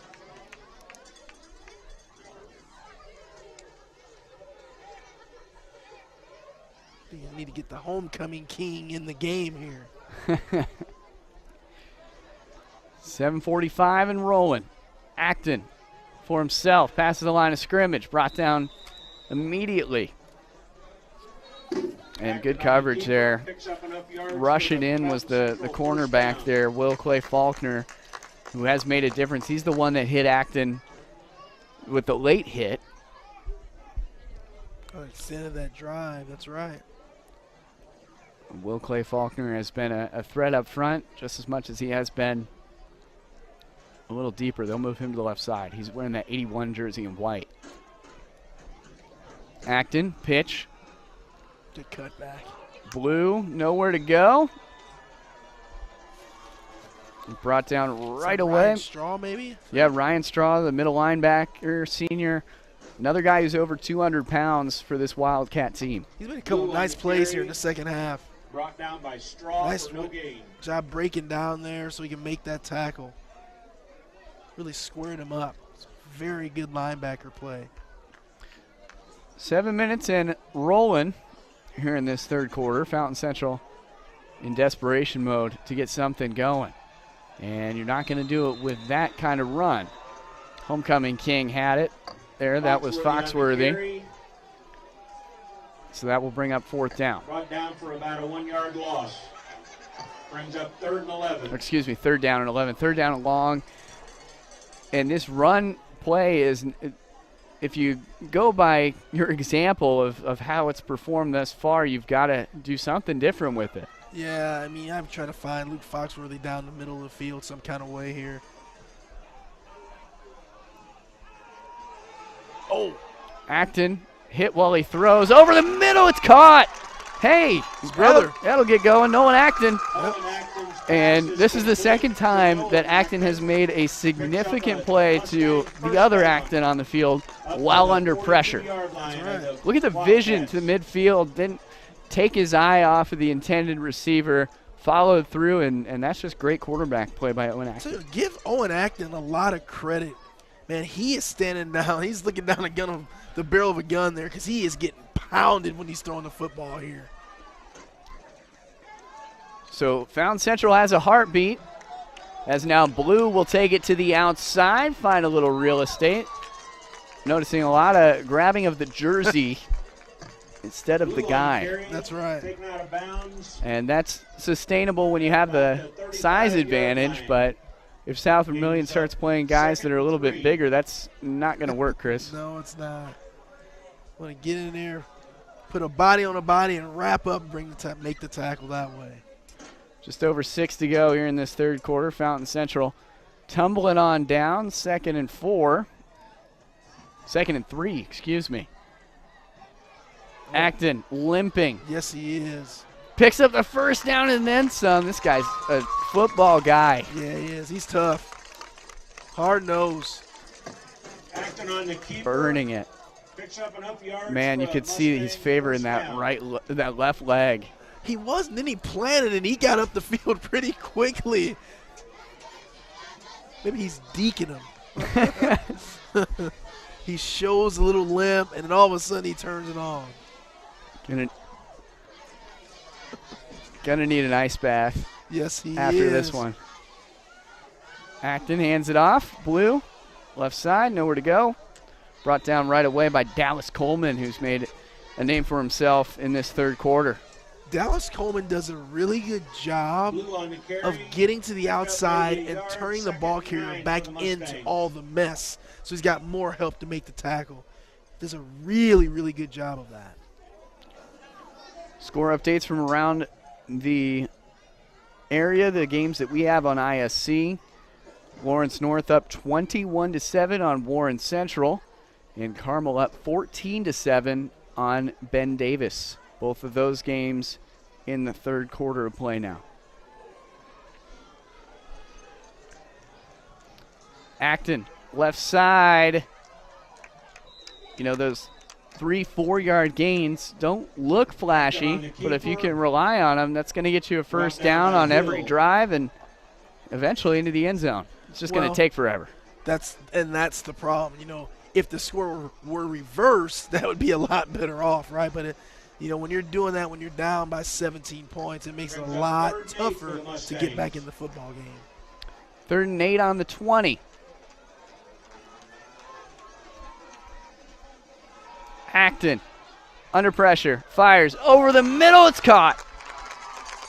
And that'll be a first down and then some for the homecoming King. Luke Foxworthy.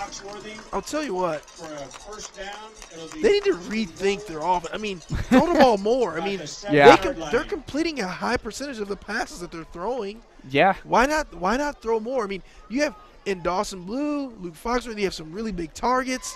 I mean, Guys that can get up there and grab it, Nolan too. Acton's a good target. I mean, I don't get it. Acton for himself, fighting his way to the 1. It's a dog pile. Looks like a rugby game. They needed the bush push right there. They just couldn't get enough guys in there to help out. Stopped by a host of Wildcats. Acton gets up gingerly, but yeah, you've got big targets with great hands who can get up and get the ball, and not a lot of drops either. Right. You know, a couple of overthrows and you know, whatever, but so yeah, another look. Now, had he gone just a little bit more outside, he might have been able to sneak in the corner. And Acton fighting his way to the end zone. They say no. Did he fumble the ball? Couple of injured players down, it looks like. Uh-oh. 3rd and goal. Laying on the ground for Fountain Central is Julio Mendoza, the junior defensive tackle, 5'8", 290. Hate to see that. Hate to see that. Grabbed his knee.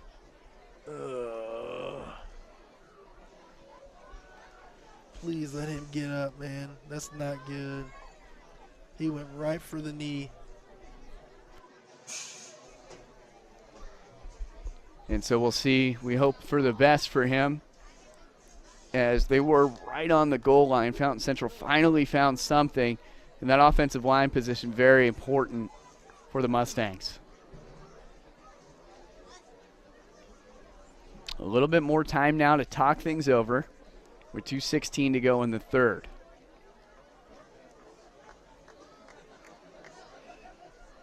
Not much movement over there, but he's moving around. Oh, good. Good. Get up, buddy. Might need some help to the sideline, but good to see him get up under his own power. Ooh. And hey, take a breather. High school football, of course, if you go down on injury, you have to sit out a minimum of 1 play. So we may see him return to action, but take a look at that 74 right in the middle of your screen, the center. Oh, no, excuse me, the left tackle. He went down right away. Could have been his, I hate to speculate, but I did see Gabe Clay kind of fall on his legs. Gotcha. Strange. So hoping for the best for him. Of course, 290, that's a big dude to have on your offensive line. And you definitely need him down on the goal line. Acton, keeper, into the end zone. Touchdown for the Mustangs, who are back in it. 29-18 as Owen Acton puts the team on his back, goes in for the score. And Mustangs are down but not dead, a heartbeat for this homecoming offense. So Nolan Acton, not the only Acton family member to find pay dirt tonight. And we finally see the quarterback keeper work out for him. No good on the extra point. Kick for the extra point is no good. And we will take a quick break and get reset. You're watching ISC Sports Network. Fountain Central back in at 29-18 the score. The ISC Sports Network is your home for sports content across the Hoosier State. Find us live on TV and streaming or archived on our website and our app. The ISC is your one-stop shop for the content you want to see, including high school sports, college sports, and other great events throughout the year. Subscribe to our streaming service and get access to it all. ISC, local lives here. We're back in Veedersburg. 29-18 after the extra point was no good for Fountain Central. South Vermillion with a pretty substantial lead, but the Mustangs still in this thing, and a lot of football left to play. Well, JD, here is my ask. Luke Foxworthy, homecoming king, please kick the ball down the field. Right? Do not give these guys a short field so they can march it right back down and put it in the end zone. Yeah, you're setting yourself up for a very, very tough defensive stand. That's much better. There we go. Yeah, right to the 25 there. There you go. Whoa. Peyton keeping his feet moving. Peyton almost had his head pulled off his shoulders right there, man. My goodness. Just before the 40 is where I think they'll mark it down with 1:40 to go. Woodrow and Blue on the tackle. Yeah, Peyton's had a lot of work tonight. Yes, he Wildcats has. take over. Both sides of the ball. One of the best things about At their 38. 1A, 2A football is, of course, playing both sides. Your athletes do not come off the field. Position ATHL.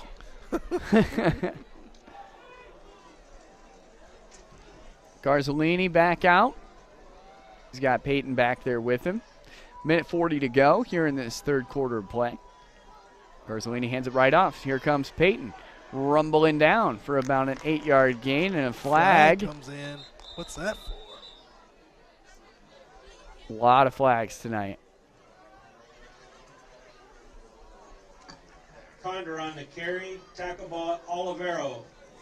There is It's a sideline warning on Fountain Central, so one sideline warning apiece on either side. Yeah, man, I'm not a fan of that call. Second I mean, 2 for the give him a Wildcats. warning, or to me, you just don't need to make that call. I'm just not a fan of it, JD. Could be a this meeting could have been an email. This call could have been a conversation, I think, Yes. in that case. Correct. Garzolini all alone back there. Hands it off to Peyton. Wow, Peyton. That's a quick dude. Keeps his feet moving for about an 11-yard pickup. Now I'm drawing a blank. Has Garzolini thrown many passes in this game? No, I mean, other than screen passes, he's not really aired it out too deep. Gotcha. And that's been the case, all season for him, relying on that run game. Garzolini averaging about 148 passing yards a game, which is high for 2A, but not high for football in general. Right. He's going to be well under that for this game. You'd expect to see that on maybe a colder, rainier night. Oh, Tripped up. Gabe Clay goes down. Great stop by Fountain Central there. Yeah, Woodrow, man, he's been making some plays. We don't have him on the roster, but listening to the PA announcer, Woodrow's the last name. He's made some really good plays in the second half. And what's interesting is he's a small guy, but I think he plays like the D-line. I've seen him down in a 4-point stance a couple times making plays. And so what happens is you get a little guy like that. He's so much quicker potentially than the lineman that's trying to block him. He's able to get around and cause some damage, and that's what he's been doing. That ends the third quarter. And that will end the third quarter of action here. 12 minutes remaining in this game and 11 points of separation. It's homecoming night in Veedersburg, and the home team trails South Vermillion 29-18. You're watching ISC Sports Network. We'll be right back. Have you heard? Titmont and Wintec have joined forces to build a stunningly fast fiber optic internet service with no data caps and the best customer service from a company you know and trust. Sign up today and follow our progress at join.wintec.com. Wintec, powered by Titmont, is building the future in Linden and New Richmond. We offer 3 easy and affordable packages with superior reliability, customer service, and unlimited usage. Order service today and get free installation at join.wintec.com. The PA system here at the football field. Tonight's game brought to you by Wintec, powered by Titmont, with super fast fiber internet now available in parts of Montgomery and Fountain counties. Get started today at join.wintec.com. That fiber connection, really cool stuff. But JD, this has not been a very clean played football game, but it's been a good game. I mean, these guys are really banging, man, and they're, a lot of power football, good running play, some really good running backs on both sides. So, again, it hadn't been very clean, but it's been a fun game to watch. 12 fresh minutes. Home team down 11. Of course, field switching sides. There's Peyton. Some things never change.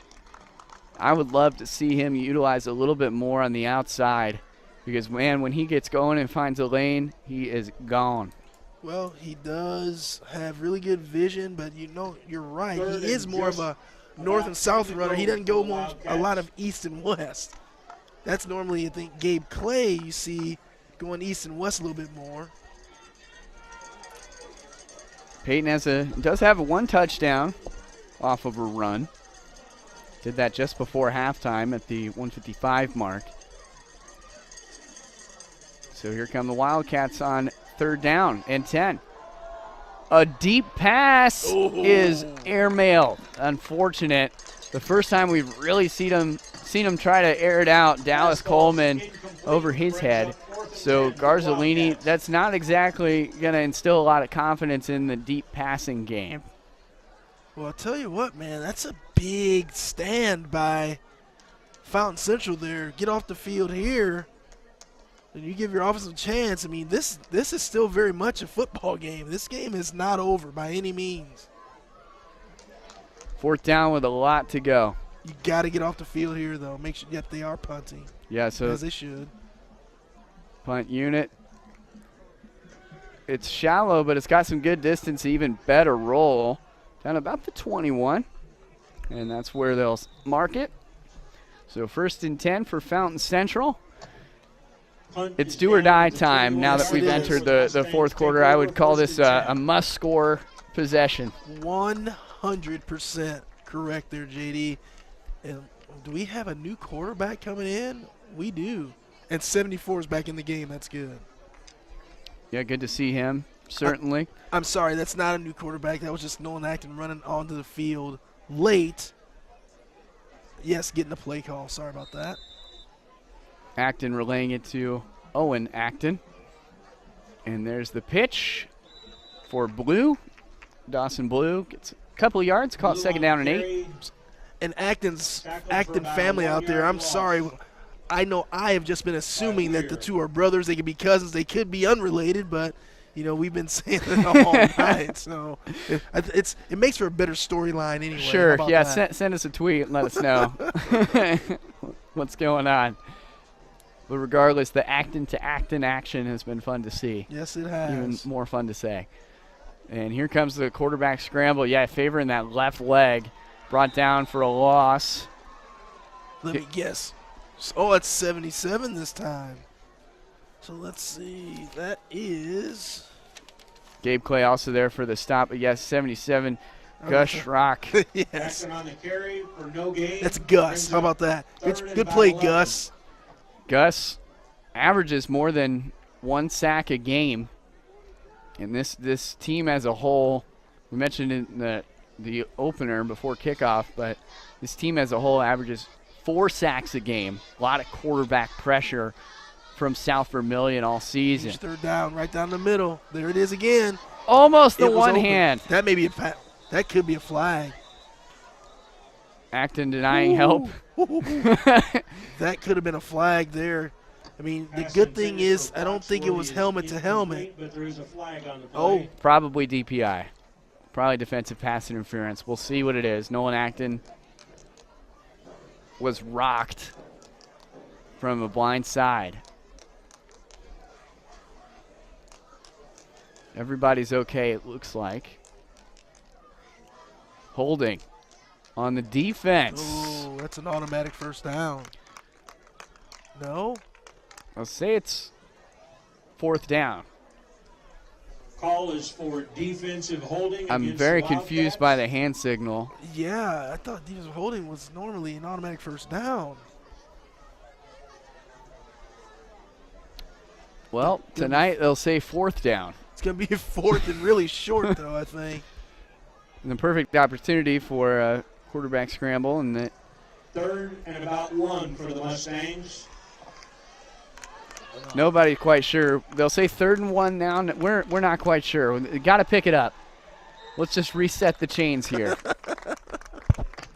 Well, it's 1st down. Yeah, hey, now it's 1st and 10. So whatever it was for you fantasy high school football players out there, sorry. Regardless, 1st and 10. 9:47 on the clock, and Acton stayed in bounds. Central, you got to pick up the pace a little bit. I mean, you got to pick up the pace, guys. You're not winning this game right now. 11 points is definitely 2 touchdowns, much less 2 possessions. And it's not only that, it's the way you score. When you score, they're not quick scores, right? You rely on running the ball, and so you got to get back up to the line and get moving.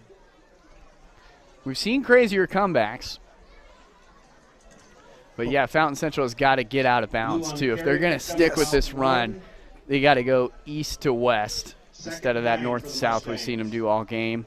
Both teams have 3 timeouts left, so that's good for Fountain Central. But again, man, they're taking a long time in the huddle. You got to pick up the pace. You'd think Herb King, with 32 years of experience, would know that going into this one. But, of course, I'm sure he's got a game plan of what to do. He's seen this situation before. If it ain't broke, don't fix it. And he's got quite a core of running backs that know how to get the job done. And when you can't rely on Acton to scramble at the quarterback position, you've got to rely on what's working. And tonight, that's the run game for the Mustangs. Yeah, they're eating up. They're still, in my opinion, eating up a little bit too much of the play clock. Got to get up to that line really quick. Look at this.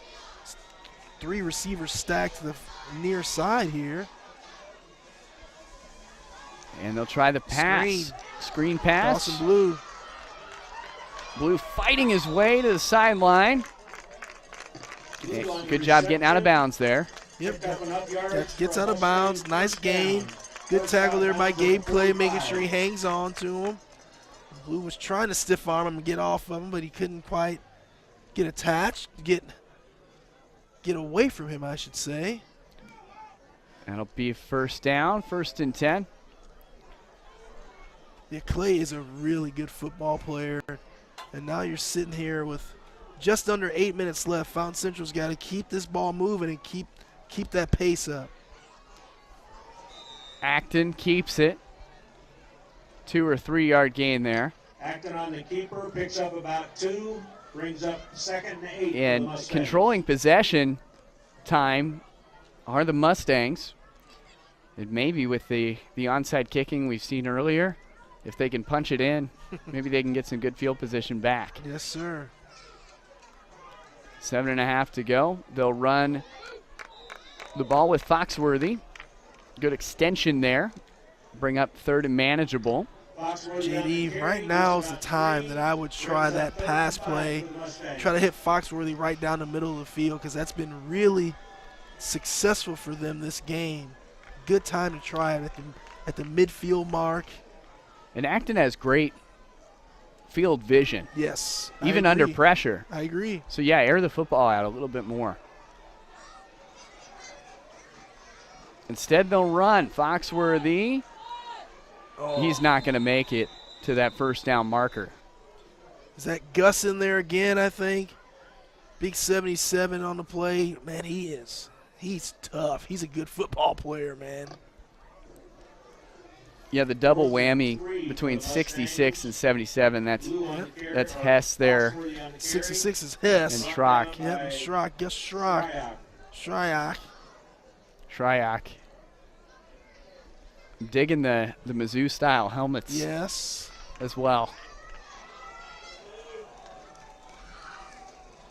Just over 6 to go. Going for it on 4th down. Is Acton. He jumps. Oh, man, my guy Fiak jumped. Oh. Grab some popcorn. I love it. His teammate Zach Hess was getting on him pretty good there too. You know, I like that. You know, defensive linemen getting fired up on each other. Hey. Iron sharpens iron, right? That's right. That is right. Some player coaching there. With just over 6 to go, 1st and 10, a second chance for the Mustang offense. And they'll run it right up the middle. That's Ryan Straw there, I think, that time. I really like this D-line for South Vermillion. Foxworthy on the carry. Check it out, just not a lot of place to go, but yeah, making up for it there was Friak. Yeah, he's been just a pain in Fountain Central's backside all game today, man. He really has been. There it is. There's the pass over the middle, almost picked off. Peyton nearly there to grab it. He was grabbing his thigh. Acton's pass intended for Blue falls incomplete. So, yeah, Dawson Blue down there to make the grab to no avail. 3rd down and 9. Got to get something going. Yeah, this is a tough call. Obviously, it's still 4-down territory here. You have to assume. I'm pretty sure it's going to be. So you at least get a chunk of it back here to make it at least a manageable 4th down play call. The question is, do you try to run it with Acton here or do you pass here? And so Acton will drop back, Screen. complete the pass to Blue. Man, he really could have picked up that 1st down. I think you called it. This passing game might be the answer that Fountain Central's been searching for all game. Yeah, thrown off the back foot. Yes. Acton, one heck of a quarterback. He is. If they're going to go deep in the postseason, we got to see more of Acton's arm. I would agree, man. I really like him throwing the ball. And then to me, if you throw the ball a little bit more, you're going to open up your run even more because you guys, they run the ball really well. Acton will give it off to Foxworthy. But, yeah, maybe some more play action. Foxworthy on the carry. Fulham. I like the idea of running the ball if it's working. But then, hey, change it up, and you've got a weapon in the arm of Acton. Here, take another look at this. Quick run by Foxworthy, the homecoming king. Picks up less than a yard. It will still be 2nd and 10. I think we're gonna have a And timeout. it'll be, the first timeout of the half. And now's a great time to remind you of our sponsors in the upper right-hand corner there, Tipmont, Remco, and Wimtech. Tonight's game sponsored by Wintech Business Solutions. Let Wintech design, deploy, and secure your business's internal network so you can focus on what matters most to your customers. Call Wintech Business Solutions at 765-742-8428 or visit wintech.com. Call them up. Let them know you enjoyed tonight's game as well. You want to see more coverage on ISC Sports Network. Chris, it's do or die time for the team who has homecoming tonight, Fountain Central. Got to put up 11 or more points somehow. And is the pass the answer to do that, or do you just go with what's been working all game, which is that ground and pound quarterback keeper offense? Well, the ground and pound most certainly has been working, but that's not going to be your way to get back in this game, in my opinion. So you're going to have to throw the ball down the field if you want to get back in this game. Herb King in his first season with Fountain Central has a plan, the man with the plan. I'm digging the breast cancer awareness playbook as well on his arm. That's pretty cool. Yeah. 2nd and 10. Here is Acton. They'll run with Foxworthy, who finds a hole. And, I saw a couple of safeties back, the cornerback scooting up, maybe expecting the pass a little bit more. So the clock's still rolling with 4.5 to go. It's 3rd down and 9 on the 30. Ooh, man, you hate to have to huddle in these situations, man. That clock, just precious time, just ticking away. These are the moments that are going to come back to haunt you Absolutely, when you watch film. Yes, sir. Oh, and I love the idea of airing it out, but a flag down. Illegal procedure. False start. The Mustangs. Backs them up 5 You yards, cannot make have it that 3rd and happen in these 12. late game situations. No, because now it makes it, probably 3rd and 13-ish or something like that. Might as well be 3rd and Texas. I mean, it's 3rd and wherever the end zone is with this amount of time on the clock. If I'm calling the plays, I'm going for a deep pass or just anything at this point. Well, the thing is South Vermillion's D-line has been so good. They've getting in the backfield pretty easily, so it makes it tough for Acton to get the pass off. And here they come again. Screen. Oh, missed tackle there. Blue. Oh, my goodness. Ran into his own guy. That's going to be a late hit. Oh, I can't believe he didn't throw the flag on that. Wow. Ran into Acton. Nolan, that is. Poor Nolan Acton took a beating from his own teammate. Well, hey, if you got to bounce off and keep going, you want it to be from your own guy, but Yeah, here's another look. The spiral caught by Blue. Bounces off of Acton and then pushed out of bounds. So I guess it wasn't a late hit because he was still in bounds. This is live now. Left side picked off. Good hands. Dylan Condor all alone. Great block there from Gabe Clay. Condor still has it. Final nail in the coffin maybe for South Vermillion. And, man, the Wildcats execute when it counts most. And we're here talking about utilize the pass, throw under pressure. That's what can happen. And, yeah, the yellow flags coming out in the fan section, not on the field. It will count. South Vermillion now leads 35-18. Devastating if you're a Mustang fan. Take another look. Wow, a tall. Pick 6 in that situation really hurts.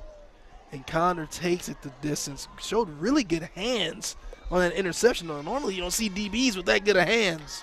How about that block from Gabe Clay as well? This could have been just great field position, but instead it turned into 6 points. And extra point kick is good. Extra point kick is good, as the PA announcer said, if you can hear that. Well, we've talked about Gabe Clay quite a bit here, and he's going to be my pick for the player of the game because he's got 3 touchdowns himself. He had his own interception return for a touchdown earlier, but, man, he just doesn't – he does not do anything lightly on the football field. Look at that. Leading the convoy down the field. Oh, my goodness. He sticks Luke Foxworthy right in the chest and knocks him down. He's going to get some points for the pancake block there, man. That was a heck of a job. A stat sheet stuffer. No kidding. 3 touchdowns tonight. Mentioned earlier, he only had 3 touchdowns all season, so doubling his performance tonight. Gabe Clay, the senior, who usually only has – oh, excuse me, I say only, but about 57 yards a game, well over that tonight. It's a big-time play there for South Vermillion. Dylan Condor. And Condor, who before this contest only had negative 2.5 yards on the ground. Now he's going to pick up a score and a whole lot of all-purpose yards. A little different pep in the step now. Feeling really good about himself. Teammates there to congratulate him. And they will boot it away. So the wind sucked out of Fountain Central sails after that momentum shifting pick 6. What I enjoyed about that play was just the dejection in the PA announcer's voice as he announced that play. I mean, I feel your pain. It's tough on homecoming night to watch that. Yep. I still remember, I think all 4 of our homecomings at Carmel High School, we ended up winning. But then I studied at Purdue, and we had a homecoming against Michigan that was just an obliteration. I mean, everybody was out by halftime. And, yeah, I can remember the sullen voices over the PA, and it's just not what you want to see on a perfect night. But some really strong takeaways for Fountain Central. Other than that last play, first and foremost, the pass works most of the time. It really does. I wouldn't let that sway you. No, absolutely. I mean, obviously you're down late in the game. They should be expecting pass, right? But that's something definitely they can work into their offense earlier in games. No question. And, of course, the two-headed dragon of the Luke Foxworthy and Dawson Blue rushing attack. And also, guys, they're playing a class up. You know, South Vermillion Class 2A. Good call. So, like, good call. It's tough, and you look at the scoreboard and you go, oh, no, what happened on homecoming? But this isn't really the model of what's going to happen in the postseason. You look at the Saragin rankings, and Fountain Central, 27th in the Class A football system. A great run there, right up the middle. As time now ticks down to just over 2.5 minutes. Another tackle there for Mr. Straw. But Fountain Central needs to start eyeing its opponents. Park Tudor, North Vermillion, not South Vermillion. Attica, Traders Point Christian, Clinton Prairie, Clinton Central, and Covington, who are in that sectional. Shaking up some new opponents. Used to run through Lafayette Indiana with Central Catholic, who has since moved on. And so now you got to shake this one off and keep moving. Fountain Central will be 2-5 after this contest unless a miracle occurs. And a great run there by Dawson Blue right up the middle. And that was a tremendous block by either 50. I think that was Luke Foxworthy on the block. That was just tremendous. Throw it back to the 2020 season, the last time that South Vermillion started off 6-1. Funny enough, their loss in that season and their loss this season, both coming to Sullivan. Foxworthy picks up a yard out to the 50-yard line. So under 2 minutes to go, a 2-minute drill. I forgot. It's high school baseball. I was expecting the 2-minute warning there. You know? Been watching a little too much NFL. No kidding. Yeah, a lot of great football going on this weekend. If you're in the Indianapolis area, the U-Indy home again for homecoming. They take on McKendree. Got to get out of bounds. Oh, was not able to do so.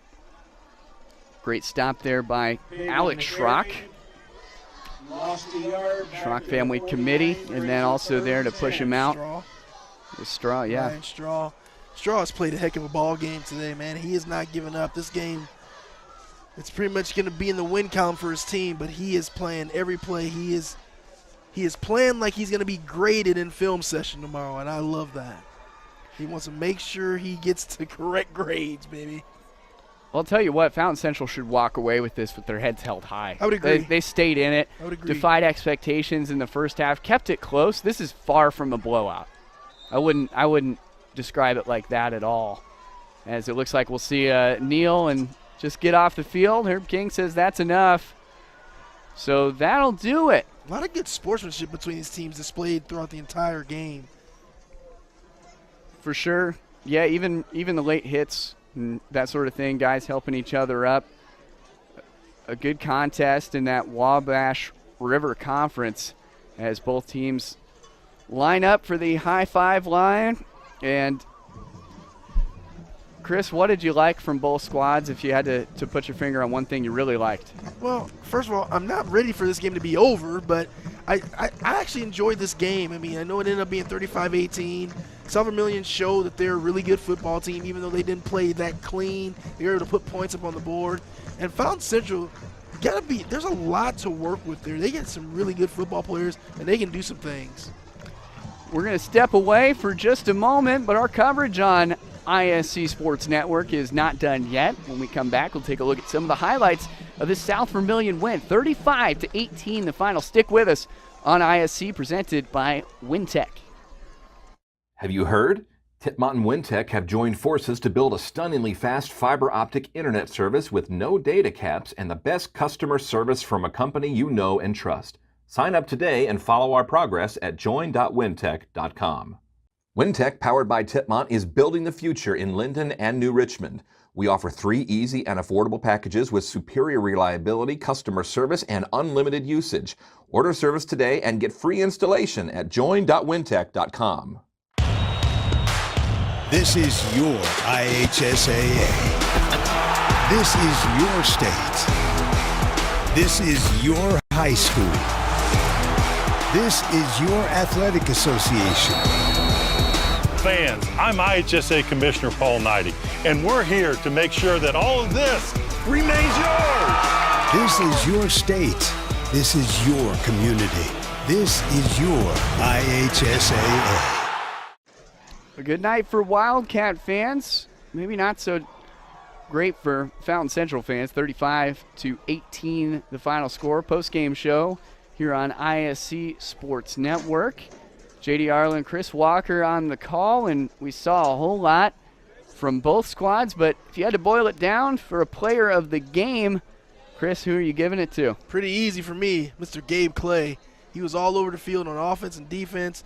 Couple offensive touchdowns, and he had the long pick 6. We're going to see some of these touchdowns here. See a run down the sideline there. He gets touched, but he just stays on his feet and he uses his speed to get to the end zone. Here's another one where he comes across the field here in a little misdirection play, gets in the end zone again. Actually, that was when he fell just short of the end zone, and I think they got in right after that. Way to stay in it. You know, Clay, of course, he bobbled the snap. He lost the handoff in the first half, shook it right off, and then came out of the gate hot in the after halftime. Yeah, there's Clay finding some pay dirt. Yep, and I think this next play may be his where he put the nail in the coffin where he got the pick six, and he just took it the distance, and, man, that was that really hurt. That's right. There's his pick right there. There's the play of the game there, presented by Wintech, and, man, just wide open spaces, greener pastures. Get that man an ice bath and let him chill out. Yeah, also going to need an ice bath is Owen Acton, the 9 jersey. You know what? I like what I'm seeing out of Coach King there, man. He's really coaching up his guys right now. I mean, like you said, I would not hang my head after this loss. They're a good football team. In my opinion, after watching them, they're a better football team than their record says. I mean, they can beat some people. I think they need to really balance out the offense more, add some more passes in the mix, because they have some weapons they can throw the ball to, and they can really run the ball. So I like what I'm seeing out of this team. Absolutely. The future is bright for both squads as we have officially reached midseason form and entered into the month of October in style. So that will do it from our broadcast crew remotely here in Mulberry.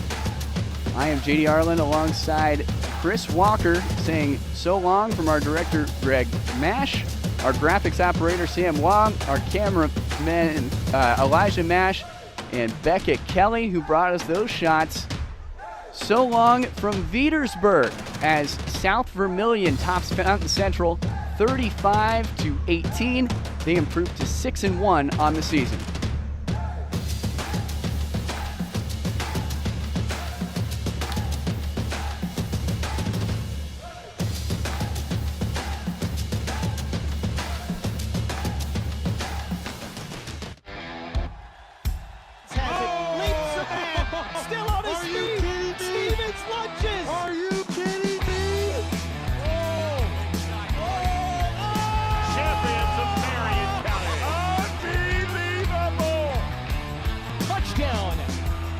Up to that last name.